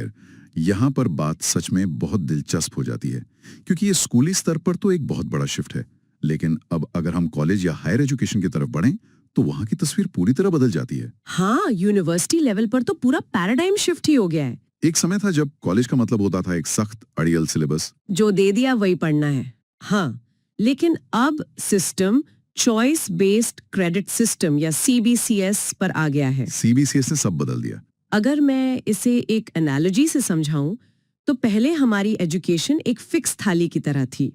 रेस्टोरेंट ने जो थाली में परोस दिया आपको वही खाना है, चाहे आपको करेला पसंद हो या नहीं। हाँ, हाँ। लेकिन CBCS ने इसे एक आला काटे बुफे में बदल दिया है। ये बुफे वाली एनालॉजी बहुत ही सटीक है। CBCS ने असल में सत्ता का संतुलन बदल दिया है। कैसे? पहले ताकत यूनिवर्सिटी के पास थी कि वो तय करे छात्र क्या पढ़ेगा, अब ताकत छात्र के पास आ गई है। इस सिस्टम में विषयों को 2 हिस्सों में बांट दिया गया है, कोर विषय और इलेक्टिव विषय। मतलब कोर वो जो अनिवार्य हैं। हाँ, कोर विषय वो है जो आपकी डिग्री का आधार है, लेकिन इलेक्टिव विषयों में पूरी आजादी है। मतलब अगर कोई छात्र बॉटनी से BSc कर रहा है, लेकिन उसे म्यूजिक या ग्राफिक डिजाइन का भी शौक है, तो वो इलेक्टिव के तौर पर उन्हें चुन सकता है। बिल्कुल, और उसके क्रेडिट्स उसकी फाइनल डिग्री में जुड़ेंगे। ये तो बहुत अच्छी बात है। है तो अच्छी बात, लेकिन शुरुआती दौर में इस आजादी ने पारंपरिक यूनिवर्सिटीज के लिए एक बड़ा लॉजिस्टिक नाइटमेयर खड़ा कर दिया था। मैं सोच सकती हूँ टाइम टेबल कैसे मैनेज होता होगा। वही तो सोचिए, जब फिजिक्स का छात्र म्यूजिक की क्लास में जा रहा हो, प्रोफेसर्स को अपना माइंडसेट बदलना पड़ा। लेकिन अंततः इसका फायदा ये हुआ कि छात्र अब अपनी डिग्री को खुद आकार दे सकते हैं। इसी हायर एजुकेशन के बदलाव में एक और कॉन्सेप्ट का जिक्र हमारे स्रोतों में बहुत प्रमुखता से है, जिसे LOCF कहा गया है, लर्निंग आउटकम्स बेस्ड फ्रेमवर्क। हाँ, ये सुनने में बड़ा भारी भरकम और तकनीकी शब्द लगता है। लगता तो है, लेकिन जब मैंने इसके बारे में और पढ़ा तो मुझे लगा कि ये तो असल में रिवर्स इंजीनियरिंग या बैकवर्ड डिजाइन है। आप इसे थोड़ा और विस्तार से बताएंगी? रिवर्स इंजीनियरिंग कैसे? देखिए, अगर मुझे काय बनानी है तो मैं ऐसा नहीं करूंगी कि पहले बाजार जाकर जो मर्जी आए वो टायर, स्टीयरिंग और इंजन खरीद लाऊं और फिर देखूं कि इससे क्या बन सकता है। हाँ, वो तो बेवकूफ़ी होगी। बिल्कुल, मैं पहले तय करूंगी कि मुझे एक फॉर्मूला 1 रेसिंग कार बनानी है या फिर पहाड़ों पर चलने वाली मजबूत जीप। अंतिम लक्ष्य। हाँ, जब मेरा अंतिम लक्ष्य यानी आउटकम तय हो जाएगा तब मैं वापस पीछे आऊंगी और सिर्फ वही पार्ट्स खरीदूंगी जो उस लक्ष्य को पूरा करते हों। और LOCF भी तो यही कर रहा है। बिल्कुल। अगर हम इसे बड़े परिदृश्य से जोड़कर देखें तो एक बहुत ही शानदार उदाहरण है। तब पारंपरिक शिक्षा में हम पहले सिलेबस की किताबें तय करते थे, फिर पढ़ाते थे और साल के अंत में एग्जाम लेकर देखते थे भी छात्र ने क्या सीखा, जो कि सीधा तरीका था। लेकिन LOCF कहता है कि शुरुआत उल्टी दिशा से करो।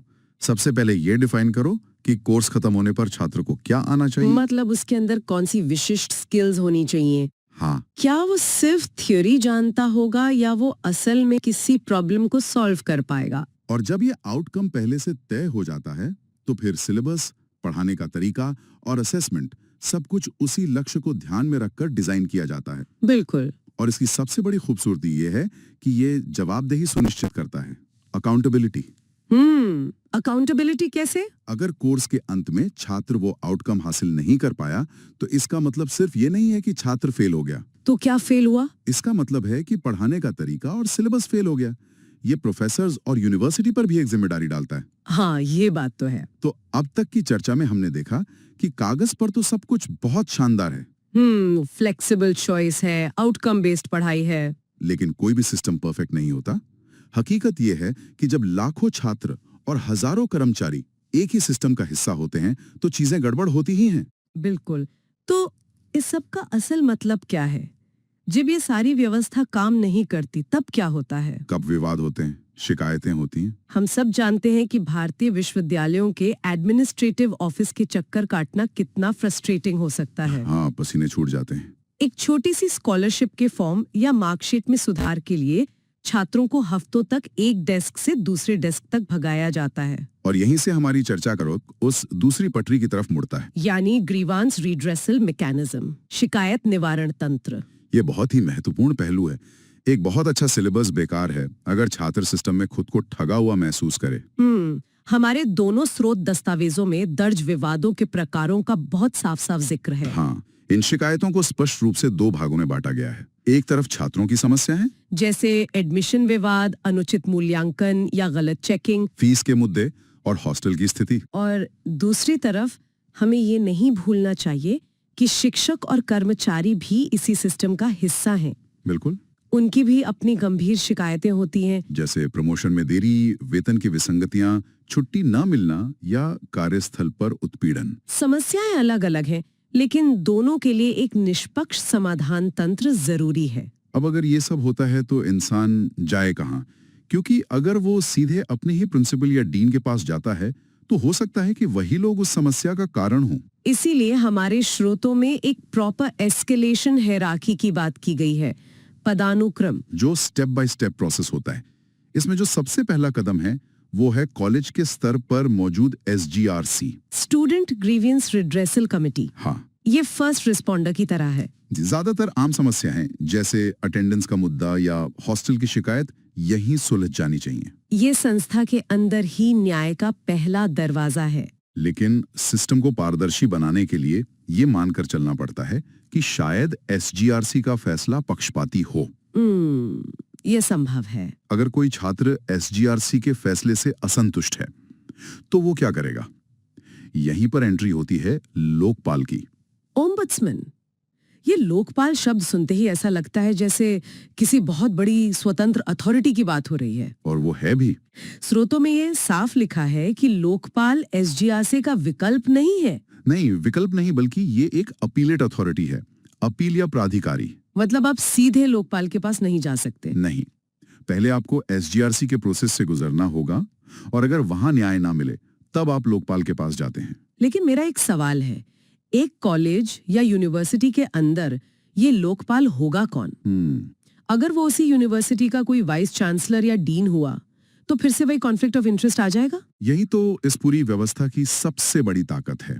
यूजीसी के नियम स्पष्ट रूप से कहते हैं कि लोकपाल कोई ऐसा व्यक्ति होना चाहिए जिसका उस यूनिवर्सिटी के रोजमर्रा के प्रशासन से कोई सीधा लेना देना ना हो। अच्छा। इसीलिए लोकपाल की निष्पक्षता सुनिश्चित करने के लिए आमतौर पर एक सेवानिवृत्त न्यायाधीश या वरिष्ठ प्रोफेसर को ये जिम्मेदारी दी जाती है।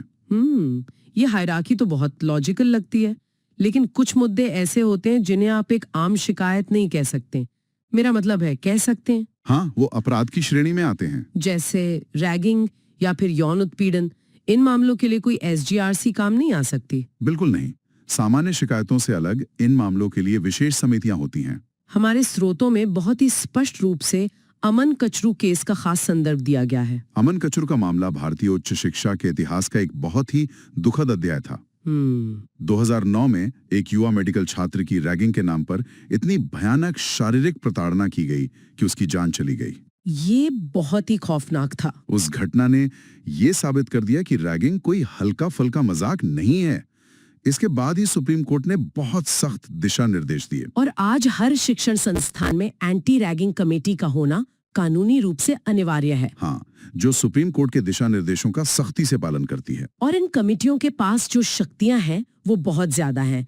ये जीरो टॉलरेंस नीति पर काम करती हैं। अगर रैगिंग साबित होती है तो सीधा एफआईआर दर्ज होती है और करियर खत्म हो सकता है। ये डर होना बहुत जरूरी था। बिल्कुल। और इसी तरह की कानूनी ताकत एक और समिति को दी गई है जिसे हम आईसीसी कहते हैं, इंटरनल कंप्लेंट्स कमेटी, आंतरिक शिकायत समिति। हाँ, जिसे पॉश एक्ट यानी प्रिवेंशन ऑफ सेक्सुअल हरासमेंट के तहत कार्यस्थल पर यौन उत्पीड़न को रोकने के लिए अनिवार्य बनाया गया है। हर वो संस्थान जहां लोग काम करते हैं या पढ़ते हैं वहां आईसीसी का होना अनिवार्य है। ये सब सुन के सच में तसल्ली होती है कि कागज पे न्याय के लिए इतनी मजबूत व्यवस्थाएं मौजूद हैं। लेकिन फिर वही जमीनी हकीकत सामने आती है। फाइलों का गायब हो जाना, एक शिकायत की फाइल महीनों तक अलमारी में पड़ी रहती है। इसी समस्या से निपटने के लिए हमारे स्रोत एक डिजिटल समाधान की बात करते हैं। यूजीसी का ई समाधान पोर्टल? हाँ, ई समाधान। ये पोर्टल इस पूरे सिस्टम में पारदर्शिता लाता है। ये काम कैसे करता है? ये एक centralised real time tracking system है।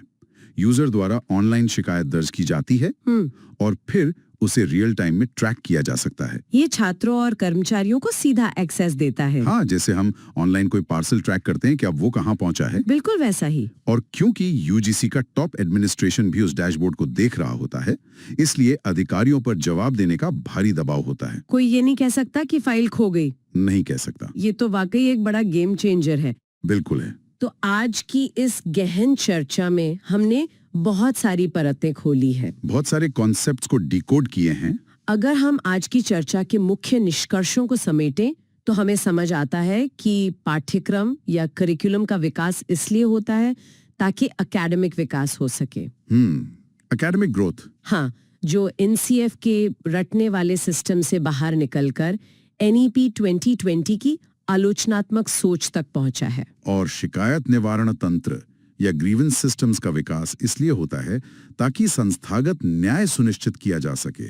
Institutional justice. हाँ, एसजीआरसी, लोकपाल, विशेष समितियां और ई समाधान पोर्टल, ये सब उसी न्याय के पहिए हैं। लेकिन एक सवाल जो हमारे सुनने वालों के मन में आ सकता है वो ये है कि मुझे ये सब जानने की क्या जरूरत है? ये स्पष्ट करना बहुत जरूरी है कि ये जानकारी सिर्फ असिस्टेंट प्रोफेसर या यूजीसी नेट की परीक्षा की तैयारी करने वालों के लिए ही नहीं है, बल्कि शिक्षा व्यवस्था से जुड़े हर व्यक्ति के लिए ये जानना बहुत जरूरी है। क्यों? क्योंकि जानकारी ही सशक्तिकरण है। अपने अधिकारों और इन तंत्रों के पदानुक्रम को जानना एम्पावरमेंट की दिशा में बड़ा कदम है। बहुत ही गहरी बात कही आपने। अधिकारों की समझ होना ही सही मायने में सशक्तिकरण है। बिल्कुल। इसी के साथ हम आज की इस चर्चा को खत्म करते हैं, लेकिन जाने से पहले मैं सुनने वालों के लिए एक गहरा विचार छोड़ना चाहती हूँ। आज चर्चा में हमने बैकवर्ड डिजाइन या एलओसीएफ के बारे में जाना, जहाँ पहले अंतिम लक्ष्य तय होता है और फिर रास्ता बनाया जाता है। हाँ, रिवर्स इंजीनियरिंग। जरा सोचिए, अगर हम अपनी निजी जिंदगी या अपने करियर के लक्ष्यों को भी इसी बैकवर्ड डिजाइन के तहत प्लान करें।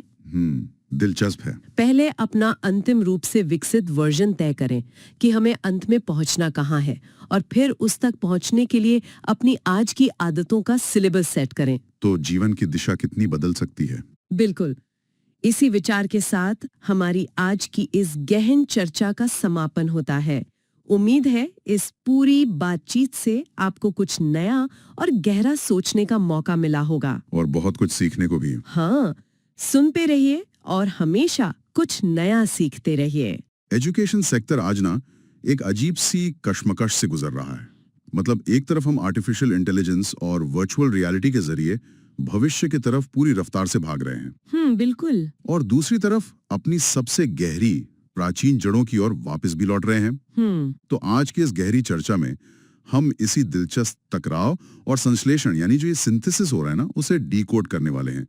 हमारे पास जो जानकारी के स्रोत हैं वो मुख्य रूप से उच्च शिक्षा की रूपरेखा तय करने वाले वो अहम दस्तावेज और कॉन्सेप्ट्स हैं जिन्हें अक्सर यूजीसी नेट, जेआरएफ या फिर असिस्टेंट प्रोफेसर जैसी परीक्षाओं की तैयारी करने वाले उम्मीदवार गहराई से पढ़ते हैं। हमारा मकसद इस भारी भरकम एकेडमिक फ्रेमवर्क को समझना है। ये देखना है कि भारत में शिक्षा का इंडिजिनाइजेशन या भारतीकरण आखिर कैसे हो रहा है, फंडिंग की जमीनी हकीकत क्या है, और क्वालिटी को मापने के तरीके कैसे बदल रहे हैं। और ये चर्चा इसलिए भी बहुत अहम हो जाती है ना, क्योंकि हम सिर्फ नीतियों के पन्नों को नहीं पलट रहे हैं, बल्कि उस माइंडसेट शिफ्ट को समझने की कोशिश कर रहे हैं जो आने वाले दशकों में हमारे क्लासरूम्स का पूरा नक्शा बदल देगा। जब हम औपनिवेशिक मानसिकता से बाहर निकलकर अपनी खुद की ज्ञान परंपराओं को आधुनिक ढांचे में फिट करते हैं, तो वो केवल इतिहास को दोहराना नहीं होता। सही कहा। बल्कि भविष्य के लिए एक नया हाइब्रिड मॉडल तैयार करना होता है। मैं तो इसे एक बहुत बड़े ट्रांसफॉर्मेशन के रूप में देखती हूँ। बिल्कुल। और इसी हाइब्रिड मॉडल का जो सबसे पहला पिलर है वो है भारतीय ज्ञान परंपरा, या जिसे हम इंडियन नॉलेज सिस्टम्स यानी आईकेएस कहते हैं। दशकों तक हमारी शिक्षा व्यवस्था में प्राचीन भारत के योगदान को सिर्फ एक फुटनोट की तरह देखा गया। एक एक्स्ट्रा जानकारी की तरह। हाँ, बस वही। लेकिन अब एनईपी 2020 के तहत इसे पूरी तरह से मुख्य धारा में लाया जा रहा है। चाहे वो आर्यभट्ट की खगोलीय खोजें हों, प्राचीन भारत का धातु विज्ञान यानी जिसे मेटलॉजिकल मार्वल कहते हैं, या फिर आयुर्वेद और वैदिक गणित, इन्हें अब सिर्फ गौरवशाली इतिहास के रूप में नहीं बल्कि एक्टिव रिसर्च के विषयों के तौर पर देखा जा रहा है। देखिए, इस पूरे बदलाव में जो सबसे बड़ा शिफ्ट है ना, वो सिर्फ क्या पढ़ाया जा रहा है इस तक सीमित नहीं है, बल्कि कैसे पढ़ाया जा रहा है इस पर भी है, पेडागोजी पर है। आधुनिक शिक्षा प्रणाली अक्सर कॉग्निटिव यानी संज्ञानात्मक स्तर तक सिमट कर रह जाती है। रटो, परीक्षा दो और भूल जाओ। बिल्कुल, यही होता आया है। लेकिन अगर हम प्राचीन भारतीय त्रिचरणीय शिक्षण प्रक्रिया की बात करें, जो अब वापस से चर्चा में है, तो वह सीखने के मनोविज्ञान को बहुत गहराई से समझती है। इसके 3 स्पष्ट चरण हैं: श्रवण, मनन और निधिध्यासन। अगर हम इस पेडागोजी को आज की टीचिंग एप्टीट्यूड के नजरिए से देखें तो ये मेमोरी, अंडरस्टैंडिंग और रिफ्लेक्टिव लेवल्स का ही एक बहुत ही परिष्कृत रूप लगता है ना। श्रवण का मतलब सिर्फ कानों से सुनना तो नहीं है। नहीं, बिल्कुल नहीं। बल्कि एक तरह की एक्टिव लिसनिंग है, जहां आप बिना किसी पूर्वाग्रह के ज्ञान को बस ग्रहण करते हैं। सटीक तुलना है। ये एकदम मेमोरी लेवल से जुड़ता है। और श्रवण के तुरंत बाद आता है मनन। मनन यानी जो जानकारी आपने ग्रहण की है उस पर अपनी क्रिटिकल थिंकिंग अप्लाई करना, उसे तर्क की कसौटी पर कसना, यानी अंडरस्टैंडिंग लेवल। हाँ, एक छात्र को सिर्फ इसलिए कोई बात नहीं मान लेनी चाहिए क्योंकि वो किसी किताब में लिखी है या किसी शिक्षक ने कह दिया है। मनन उस कच्ची जानकारी को पक्के ज्ञान में बदलता है। और फिर सबसे अहम है निधिध्यासन। ये वो रिफ्लेक्टिव अवस्था है जहां ज्ञान आपके व्यवहार, आपके चरित्र और आपके वास्तविक जीवन का हिस्सा बन जाता है। बिना निधिध्यासन के कोई भी शिक्षा सिर्फ एक बौद्धिक व्यायाम बनकर रह जाती है। ये बहुत ही प्रैक्टिकल अप्रोच है। और सिर्फ इसी बौद्धिक व्यायाम से बचने की जद्दोजहद में एक और प्राचीन मॉडल की वापसी हुई है, पंचकोश विकास। मैंने अक्सर देखा है और शायद सुनने वालों ने भी महसूस किया होगा कि आधुनिक शिक्षा व्यवस्था में जब बच्चा स्ट्रेस या डिप्रेशन का शिकार होता है तो हम हैरान होते हैं कि अरे इतने अच्छे ग्रेड्स लाने के बावजूद ऐसा क्यों हो रहा है। बहुत आम समस्या है आज के समय में। बिल्कुल। और एनसीएफ 2022 ने तैत्तिरीय उपनिषद से जो ये पंचकोश विकास का मॉडल उठाया है, वो शायद इसी समस्या का सीधा जवाब है। मैं पूरी तरह से सहमत हूँ। पंचकोश असल में ये मानता है कि इंसान का अस्तित्व सिर्फ उसके दिमाग तक सीमित नहीं है, बल्कि ये 5 परतों या कह लें कोशों से मिलकर बना है। सबसे बुनियादी परत है अन्नमय कोश, जो हमारे शारीरिक विकास से जुड़ी है। मतलब फिजिकल डेवलपमेंट। हाँ, अगर फिजिकल फाउंडेशन ही कमजोर है तो बाकी का विकास बेमानी है। इसके बाद आता है प्राणमय कोश, यानी हमारी जीवन ऊर्जा या लाइफ फोर्स। इसे आप आज के समय में स्टैमिना, सही ब्रीदिंग और वाइटैलिटी से जोड़कर देख सकते हैं। और तीसरा है मनोमय कोश, जो आज के इस एंजाइटी से भरे दौर में सबसे ज्यादा प्रासंगिक है ना? ये हमारी भावनाओं, हमारे मानसिक स्वास्थ्य का केंद्र है। अक्सर हमारी शिक्षा व्यवस्था क्या करती है, सीधे चौथे स्तर यानी विज्ञानमय कोश पर छलांग लगा देती है। बिल्कुल, जो बुद्धि और इंटेलेक्चुअल डेवलपमेंट का हिस्सा है। और हम विज्ञानमय कोश को ही सब कुछ मान बैठते हैं और इस चक्कर में मनोमय कोश को पूरी तरह से इग्नोर कर देते हैं। बच्चा मानसिक रूप से टूट रहा होता है और हम उससे विज्ञानमय कोश में परफॉर्म करने की उम्मीद करते हैं। और यही तो वो असंतुलन है जिसे नई शिक्षा नीति ठीक करना चाहती है।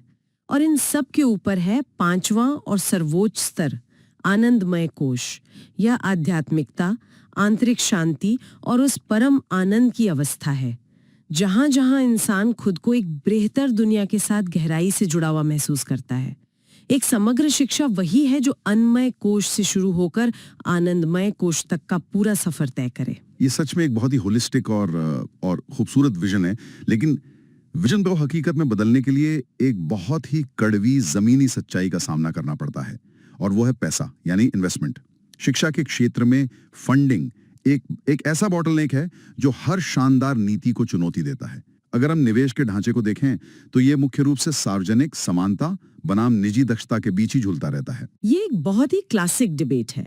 देखिए, सरकार का मुख्य लक्ष्य है इक्विटी या समानता। पब्लिक फंडिंग का पूरा विचार यही है कि हाशिए पर खड़े सबसे गरीब तबके को भी बेहतरीन शिक्षा मिले। नीति आयोग और कई शिक्षा कमीशन बार बार कहते आए हैं कि हमें अपनी जीडीपी का कम से कम 6% शिक्षा पर खर्च करना चाहिए। लेकिन जमीनी हकीकत तो कुछ और ही है। बिल्कुल, हकीकत ये है कि हम दशकों से लगभग 3% के आसपास ही संघर्ष कर रहे हैं। इस क्रॉनिक अंडर फंडिंग की वजह से होता क्या है कि सार्वजनिक संस्थानों का इंफ्रास्ट्रक्चर चरमरा जाता है और यहीं पर प्राइवेट सेक्टर एक विकल्प बनकर उभरता है। निजी निवेश अपने साथ एफिशिएंसी, शानदार इंफ्रास्ट्रक्चर और नवाचार लेकर तो आता है, लेकिन इसकी एक बहुत भारी कीमत चुकानी पड़ती है। व्यावसायीकरण या कमर्शियलाइजेशन। शिक्षा एक प्रोडक्ट बन जाती है। बिल्कुल, और समाज 2 हिस्सों में बढ़ जाता है। एक वो जो महंगी फीस देकर क्वालिटी एजुकेशन खरीद सकते हैं, और दूसरे वो जो इस रेस से ही बाहर हो जाते हैं। और इसी खाई को पाटने के लिए ना पीपीपी यानी पब्लिक प्राइवेट पार्टनरशिप मॉडल को एक ब्रिज की तरह इस्तेमाल किया जाता है। इसका गणित बहुत सीधा है। सरकार की इक्विटी विजन के साथ प्राइवेट सेक्टर की एफिशिएंसी को जोड़ दो। परीक्षाओं के लिहाज से अगर देखें तो इस मॉडल के कुछ विशिष्ट प्रकार बहुत महत्वपूर्ण है, जैसे कि वाउचर सिस्टम। ये कोई स्कूल बनाने का मॉडल नहीं है, बल्कि ये मार्केट डायनामिक्स को बदलने का एक तरीका है। वाउचर सिस्टम सच में एक पैराडाइम शिफ्ट लगता है। मतलब बजाय इसके कि सरकार एक खराब चल रहे सरकारी स्कूल में लगातार पैसा पंप करे, वो सीधे माता पिता के हाथ में एक एजुकेशन वाउचर या कूपन दे देती है।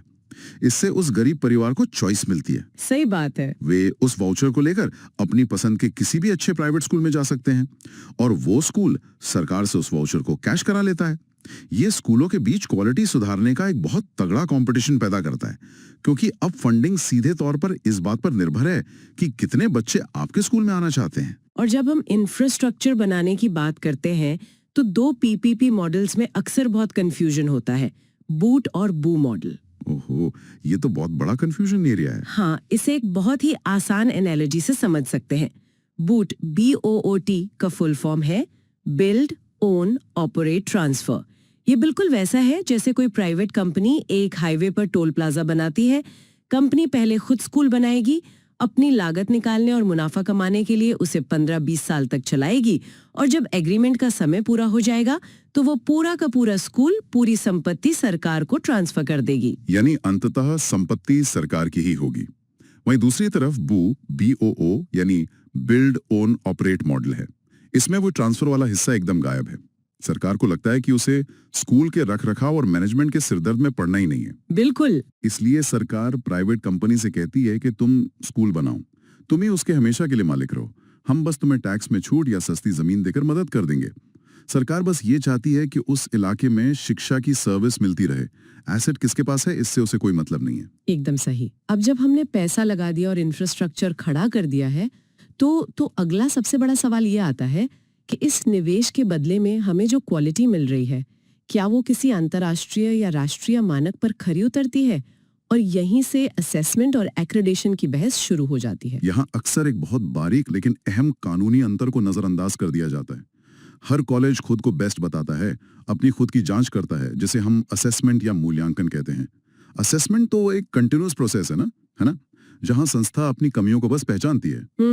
लेकिन एक्रेडिटेशन यानी मान्यता एक पूरी तरह से अलग और बहुत ही औपचारिक प्रक्रिया है। एक्रेडिटेशन का मतलब है कि कोई बाहरी स्वतंत्र और कानूनी रूप से अधिकृत एजेंसी आपके संस्थान में आती है, आपके हर दावे को परखती है और फिर पब्लिक के सामने अपनी मोहर लगाती है कि हाँ, ये संस्थान क्वालिटी के तय मानकों को पूरा करता है।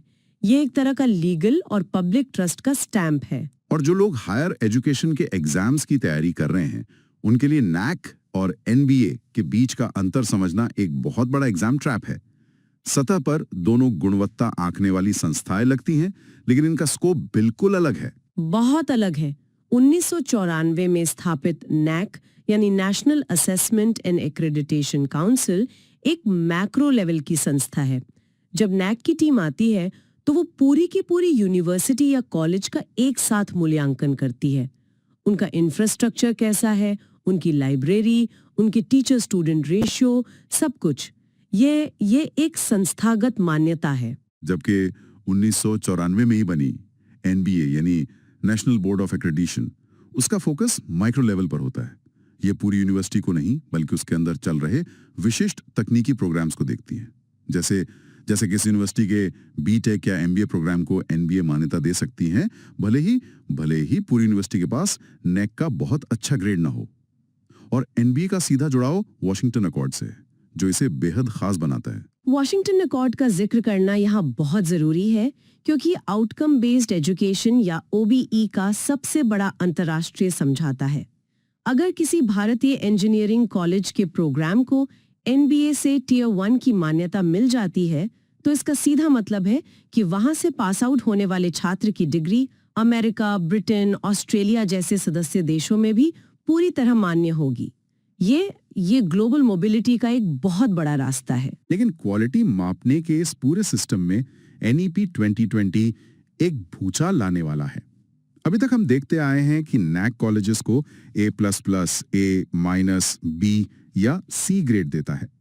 इस ग्रेडिंग ने ना संस्थानों के बीच एक अंधी दौड़ पैदा कर दी है, जहां लोग सिर्फ कागजी डेटा को चमकाने में लगे रहते हैं ताकि उन्हें टॉप ग्रेड मिल सके। और इसी ग्रेडिंग रैट रेस को खत्म करने के लिए बाइनरी एक्रेडिशन सिस्टम लाया जा रहा है। दुनिया के बेहतरीन एजुकेशन सिस्टम्स में कोई ABC ग्रेड नहीं होता। वहां सिस्टम सीधा है, या तो आप एक्रेडिटेड हैं, यानी आपने न्यूनतम गुणवत्ता मानकों को पार कर लिया है, या फिर आप एक्रेडिटेड नहीं है। मतलब कोई बीच का रास्ता नहीं है? बिल्कुल नहीं।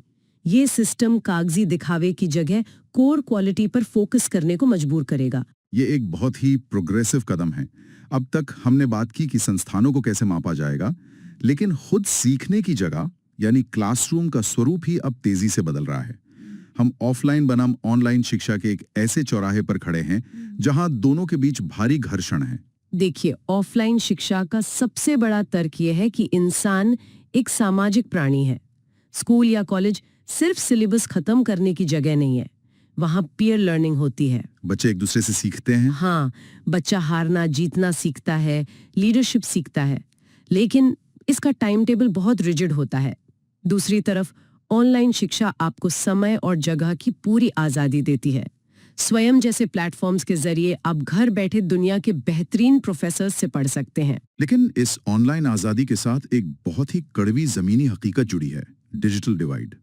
शहरों में हाई स्पीड इंटरनेट और लैपटॉप वाले बच्चे तो बहुत आगे निकल रहे हैं, लेकिन दूर दराज के इलाकों में जहां कनेक्टिविटी ही नहीं है, वहां ऑनलाइन शिक्षा इस असमानता को और बढ़ा रही है। इसके अलावा स्क्रीन फटीग और आइसोलेशन जैसी नई मनोवैज्ञानिक समस्याएं भी सामने आ रही हैं। इसीलिए भविष्य न को पूरी तरह से ऑफलाइन होने वाला है और न ही पूरी तरह से ऑनलाइन। भविष्य है इन दोनों का संश्लेषण, यानी ब्लेंडेड लर्निंग। और ब्लेंडेड लर्निंग का सबसे एडवांस्ड और एग्जाम ओरिएंटेड रूप है फ्लिप्ड क्लासरूम। ये मेरा फेवरेट टॉपिक है। हाँ, अगर आप पारंपरिक ढांचे को देखें तो बरसों से यही हो रहा है कि टीचर क्लास में आके लेक्चर देता है, इंफॉर्मेशन ट्रांसफर करता है और बच्चा घर जाकर उस पर होमवर्क या प्रॉब्लम सॉल्विंग करता है, वो भी तब जब मदद करने के लिए कोई टीचर पास नहीं होता। और फ्लिप्ड क्लासरूम इसी ढांचे को पूरी तरह से पलट देता है। इसमें इंफॉर्मेशन ट्रांसफर का काम, जिसे घर पर आराम से किया जा सकता है, वो ऑनलाइन वीडियो या रीडिंग मटेरियल के जरिए घर पर शिफ्ट कर दिया जाता है। छात्र अपनी गति से उस वीडियो को देखता है और जब वो अगले दिन क्लासरूम में आता है तो क्लास का कीमती समय सिर्फ टीचर के भाषण सुनने में बर्बाद नहीं होता। बिल्कुल, क्लासरूम अब एक एक्टिव वर्कशॉप बन जाता है। वहाँ डिस्कशंस होते हैं, डिबेट्स होती हैं और जो जटिल समस्याएं छात्र अकेले घर पर हल नहीं कर पाता था, उन्हें अब वो टीचर और अपने साथियों की मौजूदगी में हल करता है। रोल ऑफ टीचर एकदम बदल जाता है।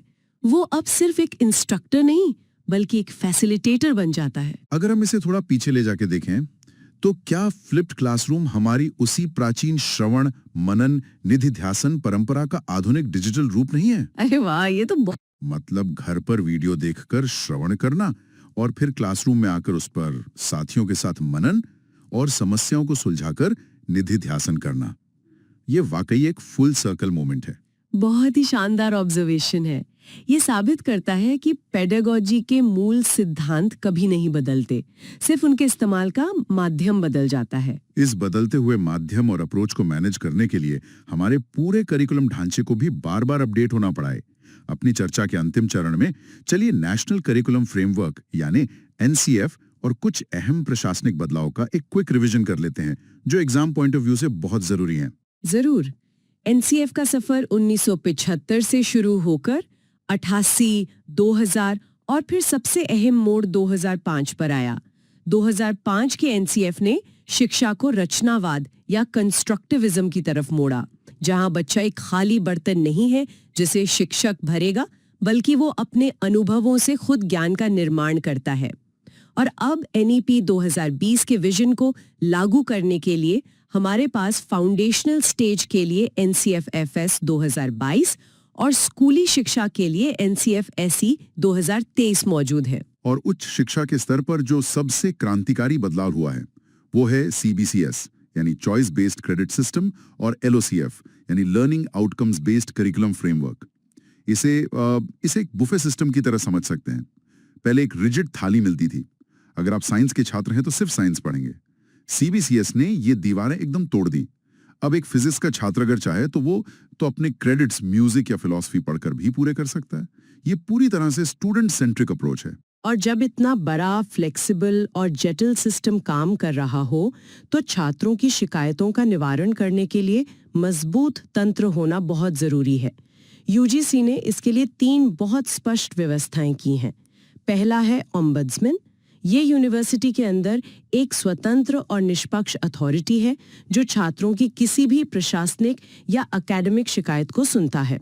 दूसरा और बेहद संवेदनशील मैकेनिज्म है आईसीसी यानी internal complaints committee. Vishakha guidelines के बाद से हर कैंपस और वर्क प्लेस पर यौन उत्पीड़न से जुड़ी शिकायतों को गंभीरता से निपटाने के लिए इसे अनिवार्य कर दिया गया है। और तीसरा है ई समाधान पोर्टल। ये यूजीसी का एक सेंट्रलाइज्ड ऑनलाइन प्लेटफॉर्म है। अब किसी छात्र को अपनी शिकायत लेकर दफ्तरों के चक्कर नहीं काटने पड़ते। वो डिजिटल तरीके से अपनी बात सीधे अथॉरिटीज तक पहुंचा सकता है। तो अगर हम आज के इस पूरी गहरी चर्चा के धागों को एक साथ पिरोएं तो हम देखते हैं कि भारतीय शिक्षा व्यवस्था एक बहुत ही नाजुक लेकिन जरूरी संतुलन साधने की कोशिश कर रही है। एक तरफ आईकेएस और पंचकोश के जरिए जड़ों को मजबूत किया जा रहा है और दूसरी तरफ फ्लिप्ड क्लासरूम और बाइनरी एक्रेडिटेशन के जरिए ग्लोबल स्टैंडर्ड्स को छुआ जा रहा है। पीपीपी मॉडल्स और सीबीसीएस जैसे फ्रेमवर्क्स इस पूरे इकोसिस्टम को वो फ्लेक्सिबिलिटी दे रहे हैं जिसकी 21वीं सदी में सबसे ज्यादा जरूरत है। और ये संश्लेषण सच में बहुत ही दिलचस्प है, लेकिन इस पूरी चर्चा को खत्म करने से पहले एक ऐसा विचार सामने आता है जो इस पूरी व्यवस्था के विरोधाभास को उजागर करता है। अगर हमारी एनईपी 2020 का अंतिम लक्ष्य पंचकोश विकास है, यानी एक छात्र का सिर्फ बौद्धिक ही नहीं बल्कि भावनात्मक, जिसे हमने मनोमय कोश कहा, और आध्यात्मिक यानी आनंदमय कोश, इनका विकास करना, और दूसरी तरफ हम क्वालिटी को मापने के लिए एक बहुत ही कठोर data driven binary accreditation system की तरफ बढ़ रहे हैं, तो सवाल ये उठता है कि क्या कोई भी राष्ट्रीय या अंतर्राष्ट्रीय संस्थागत मूल्यांकन प्रणाली किसी छात्र के आनंदमय कोश या उसकी आंतरिक शांति को मानकीकृत करके माप सकती है? बहुत गहरा सवाल है। जब शिक्षा का अंतिम लक्ष्य वो चीजें बन जाएं जिन्हें मापा नहीं जा सकता, तो एक पास या फेल वाली एक्रेडिटेशन व्यवस्था उस दर्शन के साथ कैसे न्याय कर पाएगी? और ऐसे फ्लिप्ड क्लासरूम में जहां सब कुछ ब्लेंडेड है, एक शिक्षक की भूमिका कितनी बदल जाएगी? क्या वो सिर्फ ज्ञान देने वाला रह जाएगा या फिर समस्याओं को सुलझाने वाला एक रणनीतिकार बन जाएगा? ये एक ऐसा पैराडॉक्स है जो नीति निर्माताओं और शिक्षाविदों को आने वाले कई सालों तक सोचने पर मजबूर करेगा। क्या हम अध्यात्म और आंतरिक विकास को किसी चेकलिस्ट में बांध सकते हैं? ये एक ऐसा सवाल है जिसे हम आज हमारे सभी सुनने वालों के मन में छोड़कर जा रहे हैं। आज की इस लंबी, विस्तृत और बेहद अहम गहरी चर्चा में हमारे साथ जुड़ने के लिए शुक्रिया। हम भविष्य में भी ऐसे ही जटिल विषयों की परतों को खोलते रहेंगे।